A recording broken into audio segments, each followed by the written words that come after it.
ने उसके तुरंत महंगी कंपनी के पेशेवर बॉडीगार्ड में से एक को जोरदार लात मारी। वह 5 मीटर दूर उड़ गया और बेहोश होकर वहीं पड़ा रह गया। जुबैर की आंखें चौड़ी हो गईं और मन में सोचा, क्या हो रहा है? ये बदमाश पागल है। लेकिन वरुण शेट्टी यही नहीं रुका। उसने दूसरे बॉडीगार्ड का हाथ पकड़ा और उसे घुमा दिया। धड़ाम धड़ाम उसकी बांह मुड़ गई और वह दर्द से चीखते हुए जमीन पर गिर पड़ा। थम थम बूम। बॉडीगार्ड बस देखते ही रह गए, जैसे वरुण शेट्टी ने उन्हें कागज के खिलौने समझकर फाड़ दिया हो। जब भी उसने वार किया, हड्डियां छटकने लगीं, मांसपेशियां फटने लगीं और काले कपड़े पहने लोग एक एक करके जमीन पर गिर गए।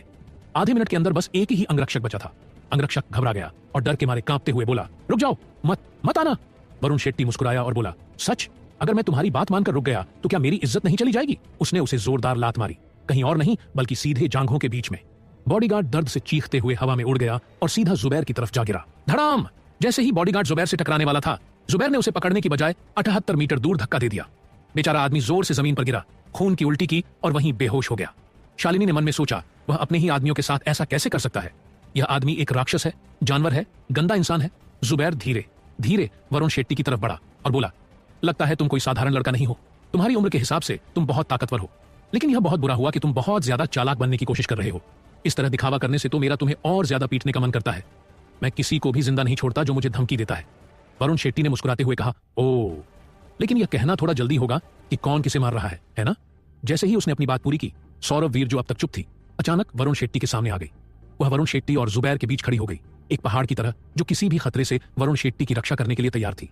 जुबैर हंस पड़ा और पूछा, तुम उसकी रक्षा करोगी? क्या मजाक कर रही हो? सौरभ वीर ने ठंडी आवाज में कहा, जब तक मैं यहां हूं उसे छूने की सोचना भी मत। जुबैर जोर जोर से हंसा और बोला, हाँ हाँ हाँ, मुझे कुछ सुनाई दे रहा है। तुम जैसी लड़की सोचती है कि तुम मुझे रोक सकती हो? सौरभ वीर ने तीखी आवाज में जवाब दिया, गलत। मैं तुम्हें रोकने नहीं बल्कि तुम्हें पीटने आई हूं। फफ फट। हाँ हाँ हाँ। जुबैर की हंसी रुक ही नहीं रही थी। जुबैर ने उपहास करते हुए पूछा, क्या किसी गधे ने तुम्हारे सिर पर लात मार दी या कुछ और? मैं एक आंतरिक आभा स्तर का योद्धा हूं और तुम तो लड़ भी नहीं सकती, फिर भी कह रही हो कि तुम मुझे हराओगी? सौरभ वीर ने चुनौती दी, अगर तुम्हें लगता है कि मैं कमजोर हूं तो आओ और मुझे थप्पड़ मारकर देखो। जुबैर ने अपनी गाल की तरफ इशारा किया और मजाकिया अंदाज में खुद को कुछ बार थप्पड़ मारा और बोला, हम ठीक है, मत कहना कि मैंने तुम्हें कोई मौका नहीं दिया। आओ देखो, क्या तुम सच में मुझे अपने थप्पड़ से हरा सकती हो? अगर तुम नहीं कर पाई तो तुम दोनों मर जाओगे। जुबैर को सौरभ वीर पर बिल्कुल भी शक नहीं था। उसने सोचा कि यह लड़की तो एक मामूली इंसान है जिससे एक मुर्गा भी लड़ाई जीत सकता है, लेकिन उसने यह नहीं जाना कि शालिनी के शरीर में महान सम्राट सौरभ वीर की आत्मा थी। जुबैर ने इसे सिर्फ मजाक समझा और तब तक खुद को ताकतवर दिखाने का नाटक करता रहा जब तक पाव सौरभ वीर के थप्पड़ की गूंज पूरे निर्माण स्थल पर सुनाई दी। आसपास की इमारतों में भी इसकी आवाज गूंज उठी। वरुण शेट्टी ने मन में सोचा, यह सही है सौरभ वीर, आपने जुबैर को जोरदार थप्पड़ मारा। उसका गोरा और नाजुक दिखने वाला हाथ सीधे जुबैर के गाल पर आ गिरा और उसे 2000 किलो से ज्यादा ताकत से थप्पड़ मारा। 5000 लड़ाई ताकत का एहसास ऐसा ही होता है। हालांकि जुबैर की रक्षा भी 5000 थी, लेकिन उसने अपनी रक्षा पूरी तरह से छोड़ दी थी क्योंकि उसे लगा कि यह शालिनी थी जिसने उसे थप्पड़ मारा था। हालांकि एक हथेली के आकार का ट्रक उसके चेहरे पर आ गिरा था। बस एक पल में वह एक धूमकेतु की तरह साइड पर उड़ता हुआ पास के निर्माण मलबे के ढेर की ओर चला गया। बूम! जुबैर के टकराने से निर्माण मलबे का ढेर धूल और टूटे फूटे सामान में बदल गया। वरुण शेट्टी का खून जोश से उबलने लगा और बोला, क्या बकवास है भाई सौरभ वीर, ये तो कमाल था। शालिनी की आंखें आश्चर्य से चौड़ी हो गई और उसका छोटा मुंह ओ आकार का हो गया और सोचा, हे भगवान, मेरे शरीर में कौन है इतना ताकतवर? यह तो कमाल है। वह थप्पड़ बहुत अच्छा लग रहा था। वरुण शेट्टी ने अपनी मुट्ठियां भींचते हुए कहा, अब मैं इसे ही ताकत कहता हूं। मैं अपनी साधना को आगे बढ़ाने जा रहा हूं और भाई सौरभ वीर जितना मजबूत बनूंगा। सौरभ वीर ने अपना छोटा हाथ उठाया। उसका हाथ पूरी तरह से खून और घावों से लथपथ था और बोला, मुझे अभी औषधि चाहिए। वरुण शेट्टी ने जल्दी से 100 हर्ब दवाई की एक बोतल निकाली और उसे हाथ पर डालते हुए पूछा, क्या यह कैसे हुआ? तुम्हारा शरीर अभी भी 5000 लड़ाई ताकत को नहीं सह सकता? जैसे ही दवाई ने घावों को ढक दिया, उसका हाथ जल्दी से ठीक होने लगा। सौरभ वीर ने निराश होकर कहा, यह शरीर अभी भी बहुत कमजोर है। मैं लगातार प्रशिक्षण ले रहा हूं, लेकिन यह अभी भी उतना मजबूत नहीं हुआ है। अब यह केवल 4000 लड़ाई ताकत के दबाव को ही झेल सकता है। वरुण शेट्टी ने आंखों में खतरनाक नजर के साथ कहा, कोई बात नहीं, ट्रेनिंग और साधना में समय लगता है। इसके अलावा जुबैर शायद बेहोश हो गया है, मैं अभी जाकर इसे खत्म कर दूंगा। शालिनी उत्साहित होकर अपनी छोटी मुट्ठियां हिलाते हुए बोली, यह सही है, उस कमीने को मार डालो भाई वरुण शेट्टी। अगर तुम उसे मार दोगे तो मैं तुम्हें अपना स्वामी कहूंगी। सौरभ वीर ने वरुण शेट्टी को रोकते हुए कहा, रुको, मत जाओ, वह अभी भी लड़ सकता है। बूम! जैसे ही उसने यह कहा, मलबा फट गया और जुबैर उसमें से कूद पड़ा। हालांकि उसका चेहरा खून से लथपथ था और सौरभ वीर के थप्पड़ से उसकी नाक टेढ़ी हो गई थी, फिर भी वह अभी तक हारा नहीं था। जुबैर परेशान होकर चिल्लाया, क्या बकवास है, ये क्या है? कुतिया, तुम कब से इतनी ताकतवर हो गई? कैसे उसकी भतीजी इतनी ताकतवर कैसे हो गई कि उसे इस तरह थप्पड़ मार सके? सौरभ वीर ने सबसे प्यारे भाव के साथ कहा, तुम नीचे जाने वाले हो तो पूछने की क्या जरूरत है? फिर वह एक कदम आगे बढ़ी और रॉकेट की तरह उसकी ओर भागी। वरुण शेट्टी मन में चिंतित हुआ और सोचा, भाई सौरभ वीर, शालिनी का शरीर केवल 4000 लड़ाई ताकत ही संभाल सकता है। वह जुबैर को हराने के लिए पर्याप्त नहीं हो सकता। डिंग, साधना, आंतरिक आभाचरण, रक्षा 4200, युद्ध शक्ति 4200। नेत्र स्प्रिट बैटलर स्काउटर से जानकारी पढ़कर वरुण शेट्टी को थोड़ी राहत मिली। उसके चेहरे पर पड़े उस थप्पड़ ने वाकई उसे बहुत नुकसान पहुंचाया, लेकिन वह अभी भी ऊपरी हाथ में है। शालिनी ने वरुण शेट्टी के चारों ओर चक्कर लगाते हुए कहा, हमें कुछ करना होगा, नहीं तो भाई सौरभ वीर निश्चित रूप से हार जाएगा। मैं भी मदद कर सकती हूं, उस राक्षस को आज ही मारना होगा। वरुण शेट्टी को तुरंत एक प्लान सूझा और उसने उसे अपनी योजना बताते हुए कहा, ठीक है, यह योजना है हमें। धमा धमा धमा 4000 से ज्यादा लड़ाई ताकत वाले दो योद्धा एक दूसरे से दूर दूर तक टकरा रहे थे। उनके हर मुक्के और लात में 1000 किलो से ज्यादा ताकत थी और 1 मिनट में उनमें 100 से ज्यादा झगड़े हो चुके थे। आसपास की जमीन फट रही थी और धूल और मलबा लगातार उनके हर कदम पर उनके चारों ओर उड़ रहा था।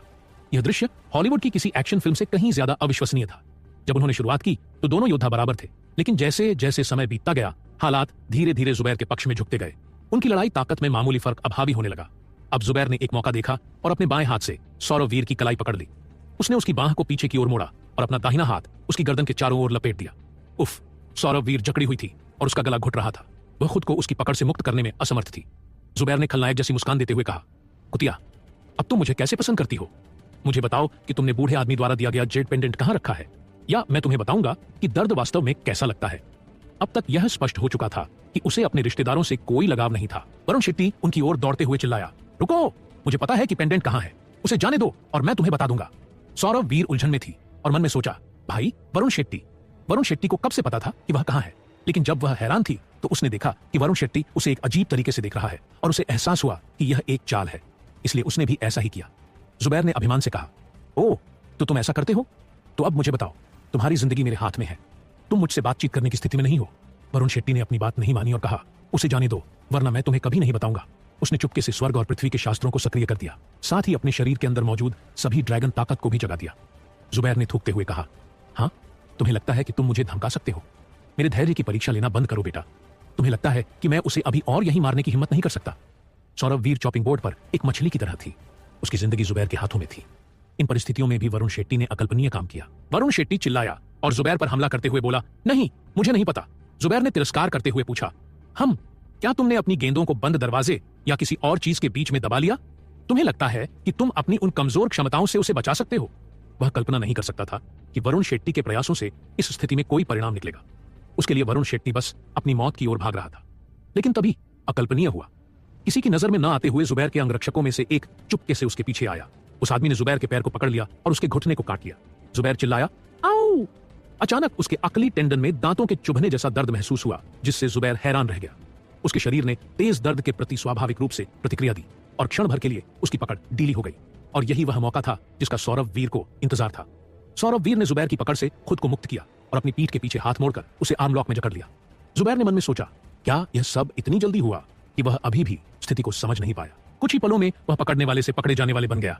लेकिन इससे पहले कि वह इस पर प्रतिक्रिया कर पाता, वरुण शेट्टी पहले ही उसके सामने था। वरुण शेट्टी चिल्लाया, नट बस्टिंग किक! उसने अपने शरीर के अंदर की सारी ताकत और ड्रैगन ताकत को इकट्ठा किया और उसे अपनी किक में डाल दिया। उसका पैर एक तेज गति से ऊपर की ओर बढ़ा और जुबैर के पैरों के बीच में जाकर लगा। जुबैर चीखते हुए बोला, आई, wow, wow, wow! Varun Shetty ने अपनी पूरी ताकत से वार किया और जुबैर को एक छोटी बच्ची की तरह चीखते हुए सीधे 10 मीटर ऊपर हवा में उड़ा दिया, एक बेहद शोर मचाने वाले अंतरिक्ष बंदर की तरह। पम! जुबैर का शरीर उस ऊंचाई से गिरने के बाद भी सुरक्षित था। उसके ऊंचे रक्षा आंकड़े इसके लाभ दिखा रहे थे। लेकिन भले ही वह बच गया हो, लेकिन उसकी कमर पर लगी चोट उसे गिराने के लिए काफी दर्दनाक थी। उसकी आंखें मरी हुई मछली की तरह बड़ी और उभरी हुई थीं। उसके माथे पर नस उभरी हुई थी और उसके मुंह से झाग निकल रहा था। जुबैर में लड़ने की कोई ताकत नहीं बची थी। वह हार गया, वरुण शेट्टी से हार गया। सौरभ वीर ने उत्साहित होकर पूछा, क्या बकवास है भाई, ये कौन सी चाल थी? ये तो कमाल की है। मैं इसे सीखना चाहता हूं। मुझे इसे सीखना ही होगा। अगली बार जब कोई मुझे परेशान करेगा तो मैं उसे लात मार दूंगा। बस इसके बारे में सोचकर ही बहुत अच्छा लगता है। उसे हमेशा से मार्शल आर्ट में दिलचस्पी रही है, खासकर इस तरह की मजबूत और शक्तिशाली चालों में। शालिनी को आश्चर्य हुआ और बोली, वाह मास्टर, आप वाकई बहुत। ओ माया स्मूच! वरुण शेट्टी ने अपना मुंह सिकोड़ा और सोचा, शालिनी की आत्मा केवल उसके दिमाग में तैर रही थी। उसे कुछ भी महसूस नहीं हुआ। शालिनी वरुण शेट्टी के सामने तैर कर आई और चढ़ाते हुए बोली, हाँ हाँ हाँ मास्टर, बहुत बड़े बिगड़ेल हैं। वरुण शेट्टी ने मुंह बनाकर कहा, तुम शरारती छोटे गुलाम हो। अपने मालिक को चढ़ाने की तुम्हारी हिम्मत कैसे हुई? अब नौकरानी की पोशाक पहन लो। शालिनी ने आंख मारते हुए कहा, मैं नहीं कर सकती, मेरी ताकत अब भी बहुत कम है। हे, मैं ऐसा तब करूंगी जब मेरी ताकत ज्यादा हो जाएगी। अब उसे बहुत खुशी हो रही थी कि उसने अपना बदला ले लिया है। सौरभ वीर ने फर्श पर पड़े अंगरक्षकों की ओर बढ़ते हुए कहा, ठीक है, चलो काम पर वापस आते हैं। इन लोगों ने बहुत कुछ देख लिया है, इन्हें मरना ही होगा। वह तीनों में सबसे समझदार थी। दरार दरार दरार, एक एक करके उसने उनके सिर घुमा दिए। हर बार किसी का सिर तोड़ने पर उसके मेरिट पॉइंट 100-200 बढ़ जाते। ये अंगरक्षक अच्छे लोग नहीं थे, इसलिए उन्हें मारना समाज की सेवा थी। सौरभ वीर ने वरुण शेट्टी से कहा, भाई वरुण शेट्टी, मैं जुबैर को तुम्हारे पास छोड़ रही हूं। वरुण शेट्टी ने गंभीर स्वर में कहा, अच्छा, मुझे जुबैर कबीले के प्रतिशोध को यहीं खत्म करने दो। वह जुबैर की ओर बढ़ा। वरुण शेट्टी ने जुबैर को देखा। उसका इरादा इस खूनी झगड़े को खत्म करने का था। जुबैर ने उसे आते देखा और समझ गया कि उसका अंत निकट है। उसने अपने दांत भींच लिए और कमर के दर्द को सहते हुए अपनी कलाई पर बंधी घड़ी पर टैप किया। वरुण शेट्टी सतर्क हो गया और सोचा, अम्मा। उसे डर था कि जुबैर कुछ करने की फिराक में है। वह जल्दी से दौड़ा और उसकी गर्दन पर जोर से पैर रखा, लेकिन तब तक बहुत देर हो चुकी थी। स्मार्ट वॉच पहले ही संदेश भेज चुकी थी। वरुण शेट्टी ने भौहें सिकोड़कर सोचा, वह क्या करने की कोशिश कर रहा था। जब वह मरने वाला ही था तब भी उसका मन उसे बता रहा था कि कुछ गड़बड़ है, लेकिन उसे इस बारे में ज्यादा अंदाजा नहीं था। इसलिए उसने फिलहाल इसे नजरअंदाज करना ही ठीक समझा। जब समय आएगा तब वह इससे निपटेगा।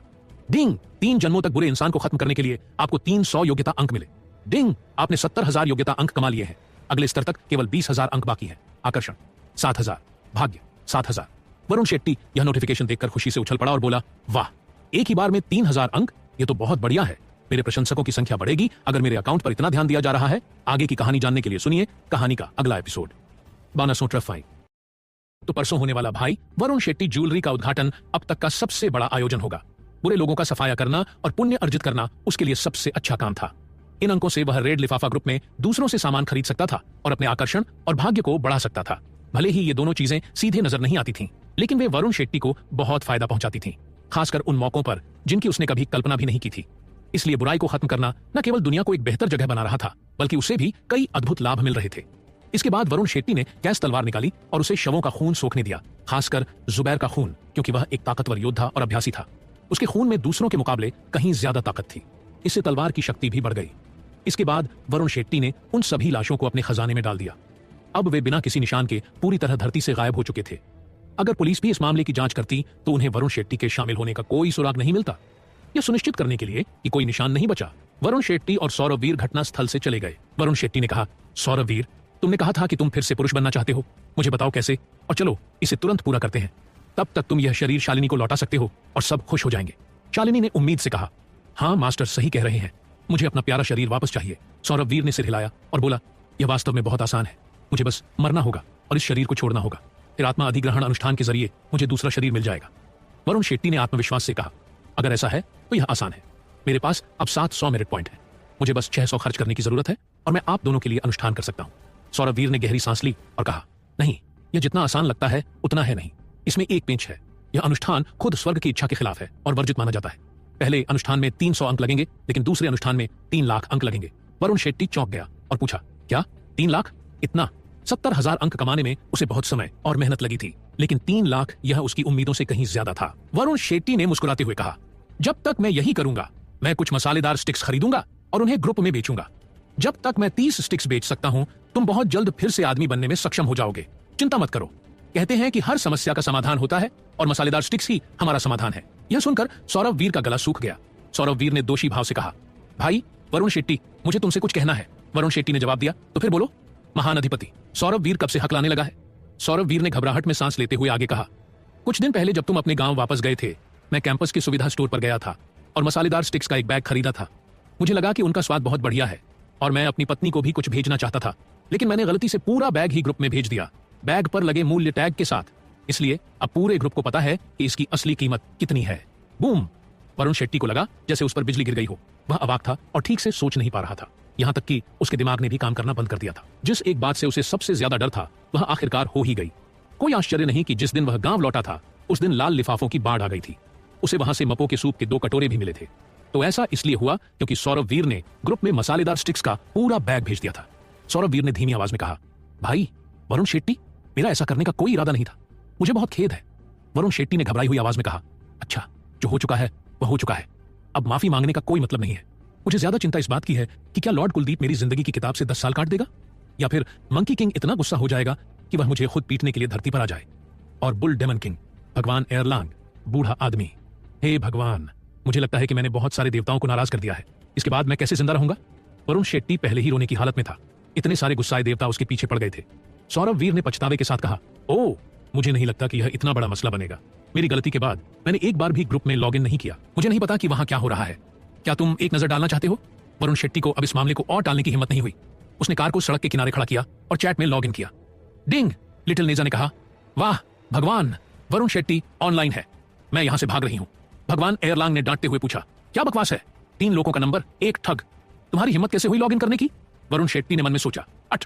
उद्धव ने चिल्लाकर कहा, भाड़ में जाओ, 3 लोगों के सबसे बड़े ठग, मुझे मेरे मेरिट पॉइंट वापस दो। बुल डेमन किंग ने गुस्से में कहा, साले दरवाजा बंद करो और कुत्तों को छोड़ दो।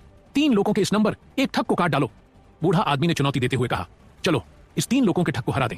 मंकी किंग को संबोधित करते हुए किसी ने कहा, मंकी किंग, तुम कुछ क्यों नहीं बोल रहे? तुम बंदर हो, बाहर आओ और इस ठग से लड़ने में मदद करो। ये सब वे देवता थे जिन्होंने पहले वरुण शेट्टी से मसालेदार स्टिक्स खरीदी थी। अब वे इतने गुस्से में थे कि अगर वरुण शेट्टी उनके सामने आ जाता तो वे उसकी खाल उधेड़ देते।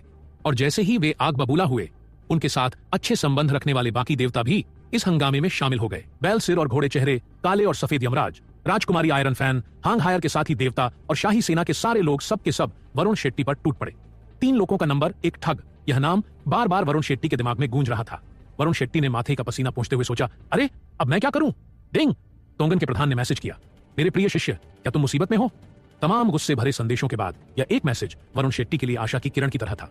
वरुण शेट्टी ने विनती की, गुरुजी, मैं बहुत बड़ी मुसीबत में हूं, प्लीज मेरी मदद करें। डिंग! प्रधानमंत्री ने इस चैट को म्यूट कर दिया है। बस इसी तरह अचानक सब कुछ शांत हो गया। वरुण शेट्टी ने अचंभित होकर सोचा, हे भगवान, ऐसे ही सब कुछ चुप करा दिया? मेरे गुरुजी बहुत बढ़िया है। अगर ऐसा नहीं होता तो लोग उसके गुरुजी को देवताओं में सबसे ज्यादा ताकतवर क्यों कहते? 3 शुद्ध देवताओं से भी ज्यादा ताकतवर। बिना कोई सवाल पूछे पूरी चैट बंद कर देना।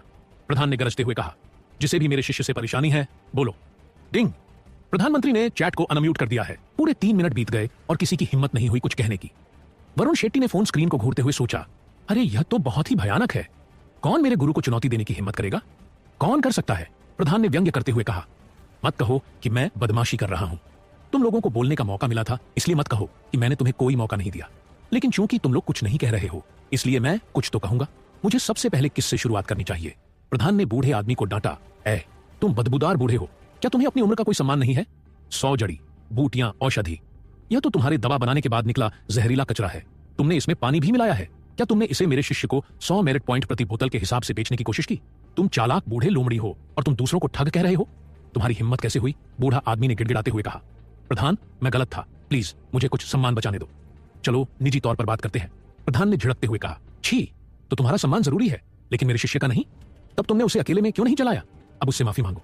बूढ़ा आदमी ने माफी मांगते हुए कहा, ए वरुण शेट्टी, मैं गलत था, प्लीज मेरी माफी एक्सेप्ट करें।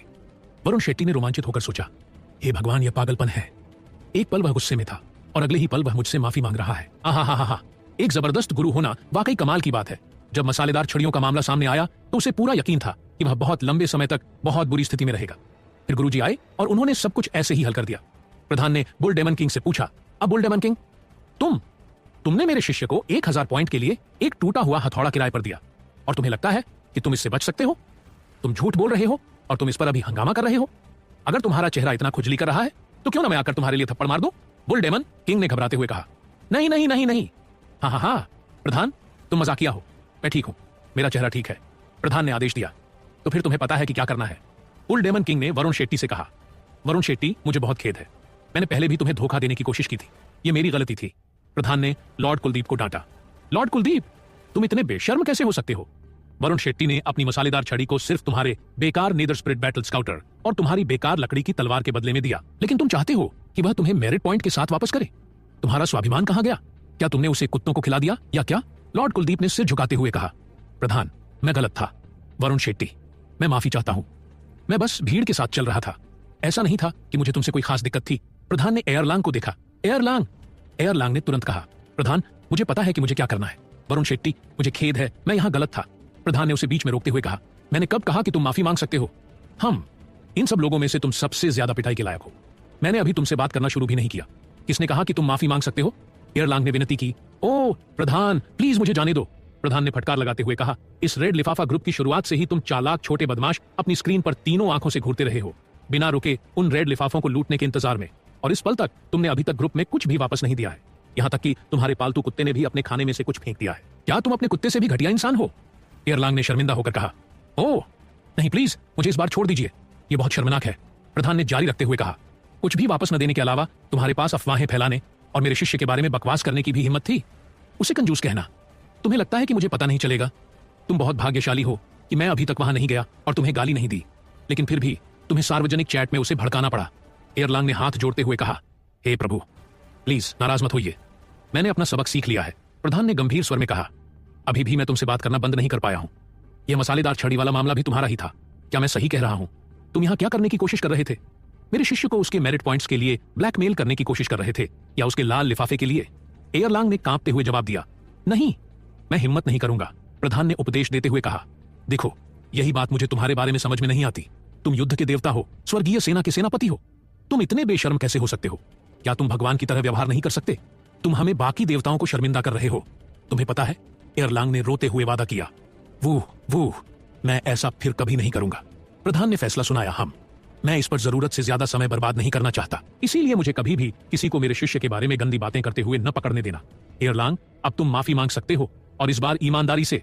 देवताओं को और ज्यादा शर्मिंदा मत करो। एयरलांग ने ग्रुप में मैसेज किया, हाँ, मैं वरुण शेट्टी से माफी मांगने के लिए यहाँ एक बड़ा लाल लिफाफा भेज रहा हूं। डिंग, एयरलांग समूह को एक लाल लिफाफा भेज रहा है। वरुण शेट्टी ने रोमांचित होकर सोचा, ओ भगवान, माफी मांगने के बाद भी मुझे लाल लिफाफे मिल रहे हैं, यह मेरा है। वरुण शेट्टी चुपचाप चैट पर नजर रख रहा था, लेकिन जैसे ही उसने लाल लिफाफा देखा, उसने उसे पाने के लिए जल्दी से टैप किया। डिंग, बधाई हो, युद्ध के देवता की शारीरिक शक्ति बढ़ाने वाली गोलियां। वरुण शेट्टी की आंखें चमक उठीं और सोचा, नाम से ही लग रहा है कि यह शारीरिक शक्ति बढ़ाने वालों के लिए एकदम सही है। मैं अपनी शक्ति बढ़ाने के लिए बहुत मेहनत कर रहा था। अगर ये गोलियां वैसा ही असर करती हैं जैसा मैं सोच रहा हूं, तो यह मेरे लिए बहुत फायदेमंद होगा। डिंग, लॉर्ड कुलदीप ने मैसेज किया, मैं भी अपने साथी सहकर्मियों को साथ लेकर पाप मोचन में जाऊंगा और वरुण शेट्टी को माफी के तौर पर कुछ लाल लिफाफे भेजूंगा। वरुण शेट्टी को जब एयरलांग की गोलियां मिली तो वह पहले से ही बहुत खुश था। उसे इससे ज्यादा की उम्मीद नहीं थी, लेकिन फिर लॉर्ड कुलदीप के नेतृत्व में ऑक्स हेड और हॉर्स फेस दोनों ही ब्लैक और व्हाइट ऑफ इम्परमानेंस ने परगटरी के कई अन्य निवासियों के साथ समूह में लाल लिफाफे भेजे। वरुण शेट्टी की उंगलियां फोन पर तेजी से चलने लगी और सोचा, मैं टैप करता हूं, मैं टैप करता हूं, मैं टैप टैप टैप करता हूं। वह जितना हो सके उतने लाल लिफाफे पाने की कोशिश कर रहा था। डिंग, बधाई हो, ब्लैक इम्परमानेंस का लाल लिफाफा प्राप्त हुआ। एक नाइट स्टॉकर पोशाक प्राप्त हुई, आपके खजाने में पहले से ही संग्रहित है। डिंग, बधाई हो, ऑक्स हेड का लाल लिफाफा प्राप्त हुआ। 10 अपवित्र आत्मा की गोलियां प्राप्त हुई, आपके खजाने में पहले से ही संग्रहित है। डिंग, बधाई हो, व्हाइट इम्परमानेंस का लाल लिफाफा प्राप्त हुआ। एक छद्म कला प्राप्त की, आपके खजाने में पहले से ही संग्रहित है। वरुण शेट्टी खुशी से उछल पड़ा और कार में अपना सिर मार लिया और चिल्लाया, अरे लगातार 3, मुझे लगातार 3 मिले, ये बहुत ही शानदार है। उसे अंदाजा भी नहीं था कि बूढ़े आदमी ने भी समूह में कुछ लाल लिफाफे भेजे थे। आगे की कहानी जानने के लिए सुनिए कहानी का अगला एपिसोड। अरे लगातार 3, मुझे सच में लगातार 3 मिले, ये बहुत ही शानदार है। वरुण शेट्टी खुशी से उछल पड़ा और कार में अपना सिर मार लिया। बाद में उसे यह उम्मीद नहीं थी कि बूढ़े आदमी ने समूह में कुछ लाल लिफाफे भी भेजे थे। टिंग, सिस्टम ने सूचना दी, बधाई हो, बूढ़े आदमी का लाल लिफाफा प्राप्त हुआ। बूढ़ा आदमी की 100 जड़ी बूटी की एक गोली प्राप्त हुई, यह आपके खजाने में पहले से ही संग्रहित है। डिंग, सिस्टम ने फिर से कहा, बधाई हो, 100 जड़ी बूटियां पवित्र मजिस्ट्रेट का लाल लिफाफा प्राप्त किया। एक परी खाद प्राप्त की, यह आपके खजाने की पेटी में पहले से ही संग्रहित है। वरुण शेट्टी ने मन में सोचा, हे भगवान, आज मैं बहुत खुश हूं, डबल किल, ऐसा लग रहा है कि मैं भगवान से भी बढ़कर हूं। वरुण शेट्टी की खुशी शब्दों में बयान नहीं की जा सकती थी। इससे पहले उसे सिर्फ एक रेड लिफाफा पाने के लिए बहुत मेहनत करनी पड़ती थी, लेकिन आज अकेले ही उसे कुल 6 मिल गए थे। वरुण शेट्टी ने मुस्कुराते हुए सोचा, भाग्य, बस इतना ही, इसका संबंध मेरे भाग्य के नंबरों में हुई बढ़ोतरी से है। मैंने आज ही जुबैर को हरा दिया और अपना भाग्य 7000 तक बढ़ा लिया। हाँ, खलनायकों को हराना बहुत मजेदार है। जब वह पहले से ही 7वें आसमान पर था तो एक और आश्चर्य हुआ। डिंग, सिस्टम ने बताया, बैल दानव राजा ने आपको एक लाल लिफाफा भेजा है। वरुण शेट्टी ने मुस्कुराते हुए सोचा, ओह, इस आदमी ने वास्तव में मुझे निजी तौर पर एक भेजा है। बैल दानव राजा ने निजी संदेश में कहा, वरुण शेट्टी, मैं अन्य देवताओं जितना अमीर नहीं हूं, इसलिए मैं समूह को गिफ्ट नहीं भेज सकता था, इसलिए मैंने तुम्हें पर्सनल रूप से एक भेजा है। मुझे उम्मीद है कि तुम मेरी माफी एक्सेप्ट करोगे। वरुण शेट्टी ने जवाब दिया, कोई बात नहीं, मैं दिल का बड़ा इंसान हूं। बैल दानव राजा ने आगे कहा, हाँ, यह बढ़िया है, प्लीज मेरा निजी लाल लिफाफा एक्सेप्ट करें, वह छोटा लड़का बहुत अच्छा है। वरुण शेट्टी ने पूछा, कौन सा छोटा लड़का? बैल दानव राजा ने रहस्यमयी अंदाज में कहा, इसे देखो। वरुण शेट्टी ने तुरंत निजी लाल लिफाफा एक्सेप्ट कर लिया। डिंग, सिस्टम ने घोषणा की, बधाई हो, बैल दानव राजा का लाल लिफाफा प्राप्त किया। एक आत्मा जानवर प्राप्त हुआ, फ्रॉस्टी जेड शेयर, यह आपके खजाने में पहले से ही इकट्ठा है। वरुण शेट्टी ने अपनी जीभ काटते हुए सोचा, पवित्र बाप रे, एक फ्रॉस्टी जेड शेयर। मुझे नहीं पता कि यह क्या है, लेकिन नाम ही कमाल का लगता है। अगली बार मैं इसे अपने साथ लाऊंगा और जब मैं अपने दुश्मनों को देखूंगा तो इसे एक ही बार में गिरा दूंगा।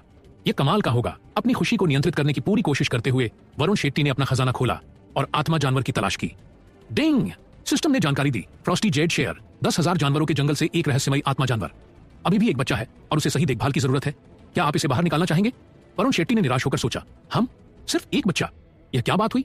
वरुण शेट्टी ने खुद को समझाते हुए सोचा, ठीक है, भले ही यह सिर्फ एक बच्चा हो, फिर भी यह अच्छा दिखना चाहिए, है ना? चलो इसे बाहर निकालते हैं और देखते हैं। वरुण शेट्टी ने अपने फोन पर टैप किया और उसमें से रोशनी की एक चमकदार किरण निकली। रोशनी ने तुरंत आकार ले लिया और बदल गई। दूधिया सफेद कलर वाली एक बिल्ली जो उसकी हथेली से भी छोटी थी। अपनी गोद में सो रही प्यारी सी चीज को घूरते हुए वरुण शेट्टी भ्रमित हो गया। वरुण शेट्टी ने भौहें सिकोड़ते हुए पूछा, यह एक शेर है? मैं बहुत पढ़ा लिखा नहीं हूं, लेकिन प्लीज मुझसे झूठ मत बोलो। यह प्यारी सी छोटी गेंद निश्चित रूप से वह खतरनाक और डरावना शेर नहीं था जिसकी उसे उम्मीद थी। शालिनी चिल्लाई और बिल्ली की ओर भागते हुए बोली, वाह कितनी प्यारी छोटी बिल्ली है। उसके जैसी छोटी लड़कियों में प्यारी चीजों के लिए कोई बाधा नहीं होती। लेकिन जब वह करीब पहुंची तो बर्फ की सफेद गेंद की आंख खुल गई। इसकी नीलम जैसी आंखें जंगल के राजा की ताकत, गुस्से और दबंग इरादे से चमक रही थीं। शालिनी घबराकर वरुण शेट्टी के पीछे छिपते हुए बोली, ओह डरावना! सौरभ वीर, जो लाल लिफाफे को पकड़ने की कोशिश में व्यस्त था, उसने भी ऊपर देखा। सौरभ वीर ने अचंभित होकर पूछा, हे भगवान भाई वरुण शेट्टी, तुम्हें यह आत्मा जानवर कहां से मिला? वरुण शेट्टी ने बिल्ली को देखते हुए जवाब दिया, ओह यह बैल दानव राजा की ओर से एक गिफ्ट था। सौरभ वीर ने घबराकर सलाह दी, जल्दी करो, इसके साथ बंधन बना लो। अगर तुमने मौका चूक दिया और यह अपने जंगली स्वभाव में चला गया तो तुम इसे कंट्रोल नहीं कर पाओगे। वरुण शेट्टी ने सहमति जताते हुए कहा, हाँ मैं समझ गया। वरुण शेट्टी ने जल्दी से अपना हाथ बिल्ली के सिर पर रखा और मन ही मन स्वर्ग और पृथ्वी के मंत्रों का जाप किया। जैसे उसने कैओस तलवार के साथ किया था, वैसे ही उसने बिल्ली पर अपनी आभा छाप दी और उसके साथ एक खास बंधन बना लिया। बिल्ली की आंखों से निकलने वाली डरावनी ऊर्जा धीरे धीरे कम हो गई। फिर उसने अपने होंठ चाटे और वरुण शेट्टी की ओर देखा। इसके बाद वह एक प्यारी विनम्र पालतू बिल्ली के बच्चे की तरह अपना सिर उसकी उंगली पर रगड़ने लगी। शालिनी ने चमकती आंखों के साथ कहा, हे भगवान, यह छोटा सा रोएदार गेंद जैसा बच्चा कितना प्यारा है। वह उसके पास गई और उसे सहलाया। सफेद बिल्ली के बच्चे ने उसके दुलार को नकारा नहीं, लेकिन उसे ऐसे देखा जैसे उसे उसकी कोई परवाह ही न हो। शालिनी ने मुंह बनाते हुए कहा, क्या घमंडी है? वरुण शेट्टी ने बिल्ली से पूछा। हम? वरुण शेट्टी, क्या तुम्हारी भी हरीशदेव जैसी आंखें हैं? क्या तुम शालिनी को देख सकते हो? छोटे लड़के ने उसे नफरत भरी नजर से देखा, जैसे उसे वरुण शेट्टी द्वारा दिया गया नाम पसंद न आया हो। लेकिन क्योंकि वह इंसानी भाषा में जवाब नहीं दे सकता था, इसलिए उसने बस सिर हिलाया। वरुण शेट्टी ने हैरानी से कहा, यह सच में एक आत्मा जानवर है, अभी बच्चा है और इसकी आंखें हरीशदेव जैसी हैं। वरुण शेट्टी ने गर्व से अपनी ठुड्डी ऊपर उठाई, जैसे कि वह वरुण शेट्टी से कह रहा हो। वरुण शेट्टी ने खुशी खुशी उसे दोनों हाथों से पकड़ते हुए कहा, बिल्कुल, यह थोड़ा छोटा हो सकता है, लेकिन यह अभी भी एक आत्मा जानवर है। और मेरे गुरुजी का शुक्रिया, न सिर्फ मैं इस मसालेदार छड़ी कांड से बच पाया, बल्कि मुझे इससे फायदा भी हुआ। ये तो कमाल की बात है। सौरभ वीर ने पछतावे के साथ कहा, हाँ ये सच है, प्रधानमंत्री का धन्यवाद। अगर वह न होते तो मैं सच में तुम्हारे लिए बड़ी मुसीबत खड़ी कर देता। वरुण शेट्टी ने अपनी छाती पीटते हुए कहा, जो हो गया सो हो गया। भाई सौरभ वीर, अब तुम्हें खुद को दोष देने की जरूरत नहीं है। भले ही अब मैं मसालेदार छड़ी नहीं बेच सकता, लेकिन मेरिट पॉइंट्स कमाने के और भी कई तरीके हैं, इसलिए कोई टेंशन नहीं। वरुण शेट्टी ने भावुक होकर कहा, हम भाई बहन हैं जो हर मुश्किल में साथ खड़े रहते हैं। मेरे मेरिट पॉइंट तुम्हारे हैं। आज से हम मेहनत करेंगे और ज्यादा मेरिट पॉइंट्स कमाएंगे, चाहे वह 3 लाख हो या 30 लाख पॉइंट्स, कोई समस्या नहीं। सौरभ वीर बहुत भावुक हो गया और बोला, अरे ये बहुत अच्छा है, बहुत भाईचारा दिखा रहे हो। लड़की के रूप में पुनर्जन्म लेने का मेरा फैसला अब तक का सबसे बढ़िया फैसला था। इससे मुझे तुम्हारे जैसा जबरदस्त भाई मिला। शालिनी ने चिढ़ाते हुए कहा, भगवान तुम दोनों बहुत अजीब हो। वरुण शेट्टी ने गंभीर स्वर में कहा, तुम्हें क्या पता, असली रिश्ते ऐसे ही बनते हैं, एक दूसरे के साथ मुश्किलों से गुजरने के बाद। असली मर्द सिर्फ अपनी औरत की रक्षा नहीं करता, बल्कि अपने भाइयों के लिए भी लड़ता है। सौरभ वीर ने खुशी से चमकते हुए कहा, बिल्कुल सही कहा, एक अच्छा भाई लड़ाई और बलिदान के काबिल होता है, कोई पछतावा नहीं। वरुण शेट्टी ने सौरभ वीर को कैंपस में छोड़ा और उसकी बार बार की विनती के बाद उसे नटबस्टर मैनुअल दे दिया। इसके बाद वह घर चला गया। घर लौटते ही उसने देखा कि माँ बगीचे में व्यस्त थीं। उन्होंने जमीन में 3 गड्ढे खोदे थे, शायद वह वहां आम के पेड़ लगाने की योजना बना रही थी। वरुण शेट्टी ने अचानक याद करते हुए सोचा, क्या मुझे आज समूह से कुछ खाद नहीं मिली थी? सोचता हूं इसका क्या उपयोग है। उसने अपना खजाना खोला। डिंग, सिस्टम ने विवरण दिया, परी उर्वरक स्वर्ग के 100 जड़ी बूटियों के बगीचे में पौधों को पोषण देने के लिए इस्तेमाल किया जाता है।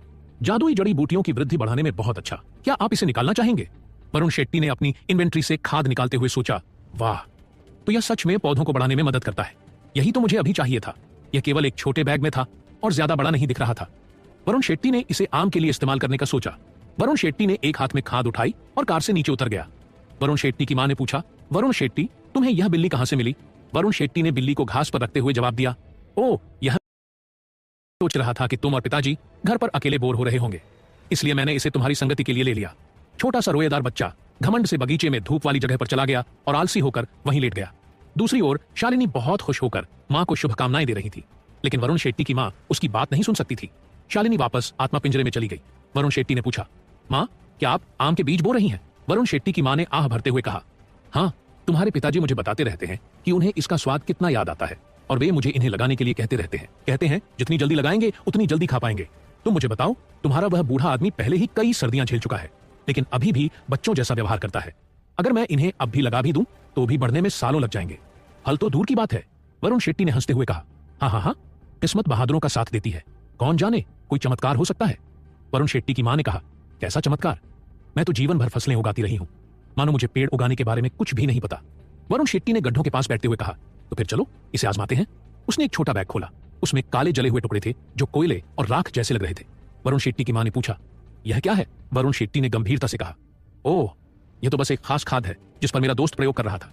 ये बहुत नई और आधुनिक चीज है जिसे काफी शोध के बाद बनाया गया है। वह इसे high tech genetically modified nano super खाद कहता है। वरुण शेट्टी की मां ने भरोसा करते हुए पूछा, ओह, तो यह खाद है, नाम तो बहुत लंबा है, क्या यह सच में अच्छी है?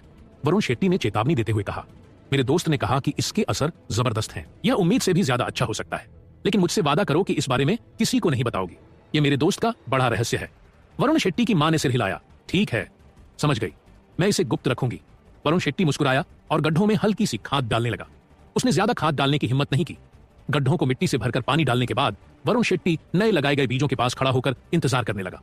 उसे उम्मीद थी कि खाद तुरंत असर दिखाएगी, लेकिन कुछ देर इंतजार करने के बाद भी कुछ नहीं हुआ। इसीलिए वह घर के अंदर लौट आया। घर आकर वरुण शेट्टी ने प्रियंका द्वारा दी गई जड़ी बूटियों को उबाला और पिता को दवा का एक कटोरा दिया। यह सुनकर कि दवा प्रियंका की है, मां और पिता दोनों मुस्कुरा उठे। वरुण शेट्टी को अच्छे से पता था कि उसके माता पिता की नजर में प्रियंका एक आदर्श बहू थी। कुछ देर बातचीत करने के बाद वरुण शेट्टी अपने कमरे में चला गया। जैसे ही वह बिस्तर पर लेटा, उसका फोन बज उठा। बंदर राजा ने निजी संदेश में पूछा, भाई वरुण शेट्टी, क्या तुम वहां हो? वरुण शेट्टी ने थोड़ा हैरान होकर सोचा, अम्मा, मंकी किंग मुझे क्यों ढूंढ रहा है? उसने मुझसे एक मसालेदार स्टिक खरीदी थी, लेकिन आज के बड़े हंगामे पर कुछ नहीं कहा। मुझे नहीं लगता कि वह किसी परेशानी के लिए मुझे ढूंढ रहा है। वरुण शेट्टी ने जवाब दिया, हाँ महान ऋषि, आपकी क्या मदद कर सकता हूं? बंदर राजा ने मांग की, मैं तुमसे युद्ध के देवता की 3 शक्तिवर्धक गोलियां मांगना चाहता हूं। वरुण शेट्टी ने पूछा, तुम्हें कैसे पता चला कि मेरे पास ये गोलियां हैं? बंदर राजा ने बताया, आज जब चैट में हंगामा हो रहा था मैं चुप था, लेकिन सब देख रहा था। मैंने देखा कि तुमने 3 आंखों वाले देवता का लाल लिफाफा लिया था। वरुण शेट्टी ने सवाल किया, जब तुम देख रहे थे तब कुछ कहा क्यों नहीं? और क्या तुम मसालेदार स्टिक्स के लिए मुझसे नाराज नहीं हो? बंदर राजा ने स्पष्ट किया, स्नैक्स खरीदना मेरी मर्जी थी, तुमने जबरदस्ती तो नहीं करवाई, और वैसे भी वे सच में स्वादिष्ट थे। तुमने मुझसे झूठ नहीं बोला तो नाराज होने की कोई बात ही नहीं। वरुण शेट्टी ने प्रशंसा की, महान ऋषि, आप सच में बहुत समझदार और खुले विचारों वाले हैं। बंदर राजा ने हंसते हुए कहा, हाँ हाँ वरुण शेट्टी, तुम मेरी चापलूसी कर रहे हो, तो क्या तुम मुझे 3 गोलियां दे सकते हो? वरुण शेट्टी ने उत्सुकता से पूछा, बिल्कुल, लेकिन मैं सिर्फ यह जानना चाहता हूं कि तुम्हारे जैसे शक्तिशाली योद्धा को और चीजें मिल सकती हैं, फिर ये विशेष गोलियां ही क्यों चाहिए? बंदर राजा ने समझाया, ओह, तुम्हें पता नहीं है, इन गोलियों का इस्तेमाल उन शापित 3 आंखों वाले द्वारा निम्न स्तर के स्वर्गीय सैनिकों को प्रशिक्षित करने के लिए किया जाता है। ये गोलियां उन लोगों के लिए सबसे अच्छी होती हैं जो अभी भी शारीरिक अवस्था में हैं। मैं हाल ही में अपने पहाड़ पर एक बहुत ही होनहार युवा बंदर से मिला और उसे प्रशिक्षित करने का फैसला किया, लेकिन जैसा कि तुम जानते हो, मेरी उस अभिमानी कमीने से बनती नहीं है, इसलिए मैं सिर्फ तुमसे ही यह मांग सकता हूं। वरुण शेट्टी ने गोलियां भेजते हुए कहा, मैं अब भी तुम्हें भेज देता हूं। वरुण शेट्टी ने अपनी खजाने की पेटी खोली और गोलियों पर टैप करके उन्हें एक लाल लिफाफे में बंदर राजा को भेज दिया। तुरंत ही उसे उत्तर मिल गया। बंदर राजा ने आभार व्यक्त किया, बहुत बहुत धन्यवाद भाई वरुण शेट्टी, अगर कभी भी तुम्हें मेरी मदद की जरूरत पड़े तो बेझिझक मुझे बताना, शर्माना मत। वरुण शेट्टी ने भविष्य के लिए कहा, हाँ, मेरे पास एक काम है जिसमें मुझे तुम्हारी मदद की जरूरत होगी, लेकिन यह अभी जरूरी नहीं है, इसलिए मैं तुम्हें बाद में संदेश भेजूंगा। आगे की कहानी जानने के लिए सुनिए कहानी का अगला एपिसोड। नैनीचुलाफाई। हे महान संत बंदर राजा, बिल्कुल कोई बात नहीं, मुझे अब जाना है, अगर तुम्हें कुछ चाहिए तो मैसेज कर देना। बंदर राजा ने जवाब दिया, ठीक है। वरुण शेट्टी ने चैट बंद कर दी और तुरंत अपना खजाना खोल लिया। वरुण शेट्टी ने मन में सोचा, हाँ हाँ, यह तो सच ताकतवर है, यह शरीर को मजबूत बनाने वाली गोलियां इतनी जबरदस्त हैं कि बंदर राजा भी इन्हें चाहता है। मेरी ताकत बहुत तेजी से बढ़ने वाली है। टिंग, सिस्टम ने सूचना दी, युद्ध के देवता की शारीरिक शक्ति बढ़ाने वाली गोली स्वर्गीय सैनिकों के प्रशिक्षण में भगवान एयरलांग द्वारा इस्तेमाल की जाती है। प्रत्येक गोली खाने से युद्ध और बचाव क्षमता 500 गुना बढ़ जाएगी, केवल शारीरिक अवस्था तक सीमित। क्या आप इसे पुनः प्राप्त करना चाहेंगे? वरुण शेट्टी ने चकित होकर सोचा, अरे यह तो कमाल की चीज है, अगर मैं उन सभी सातों को ले लूं तो मेरी ताकत 3500 तक बढ़ सकती है, और अगर मैं अपनी मौजूदा 10,000 शक्ति को जोड़ दूं तो यह 4500 हो जाएगी। वरुण शेट्टी उत्साहित हो गया। वरुण शेट्टी ने चुनौती देते हुए मन में कहा, बस इंतजार करो जब तक मेरी ताकत गोपाल के करीब न पहुंच जाए और नायरा से ज्यादा न हो जाए। हे, उस लड़की ने मुझे धमकी देने की हिम्मत कैसे की? अब मैं उसे सबक सिखाऊंगा। वरुण शेट्टी ने तुरंत एक शरीर को मजबूत करने वाली गोली निकाली और खा ली। उसने महसूस किया कि उसके अंदर रहस्यमयी गर्मी फैलने लगी। यह गर्मी एक उफनती नदी की तरह पूरे शरीर में बह रही थी। वह महसूस कर सकता था कि यह उसकी नाभि से छाती तक और फिर उसके हाथ पैरों तक फैल रही थी। जहां भी यह गर्मी जाती वहां की हड्डियां, नसें और मांसपेशियां और ज्यादा मजबूत हो जाती। वरुण शेट्टी को अपनी ताकत धीरे धीरे बढ़ती हुई महसूस हुई।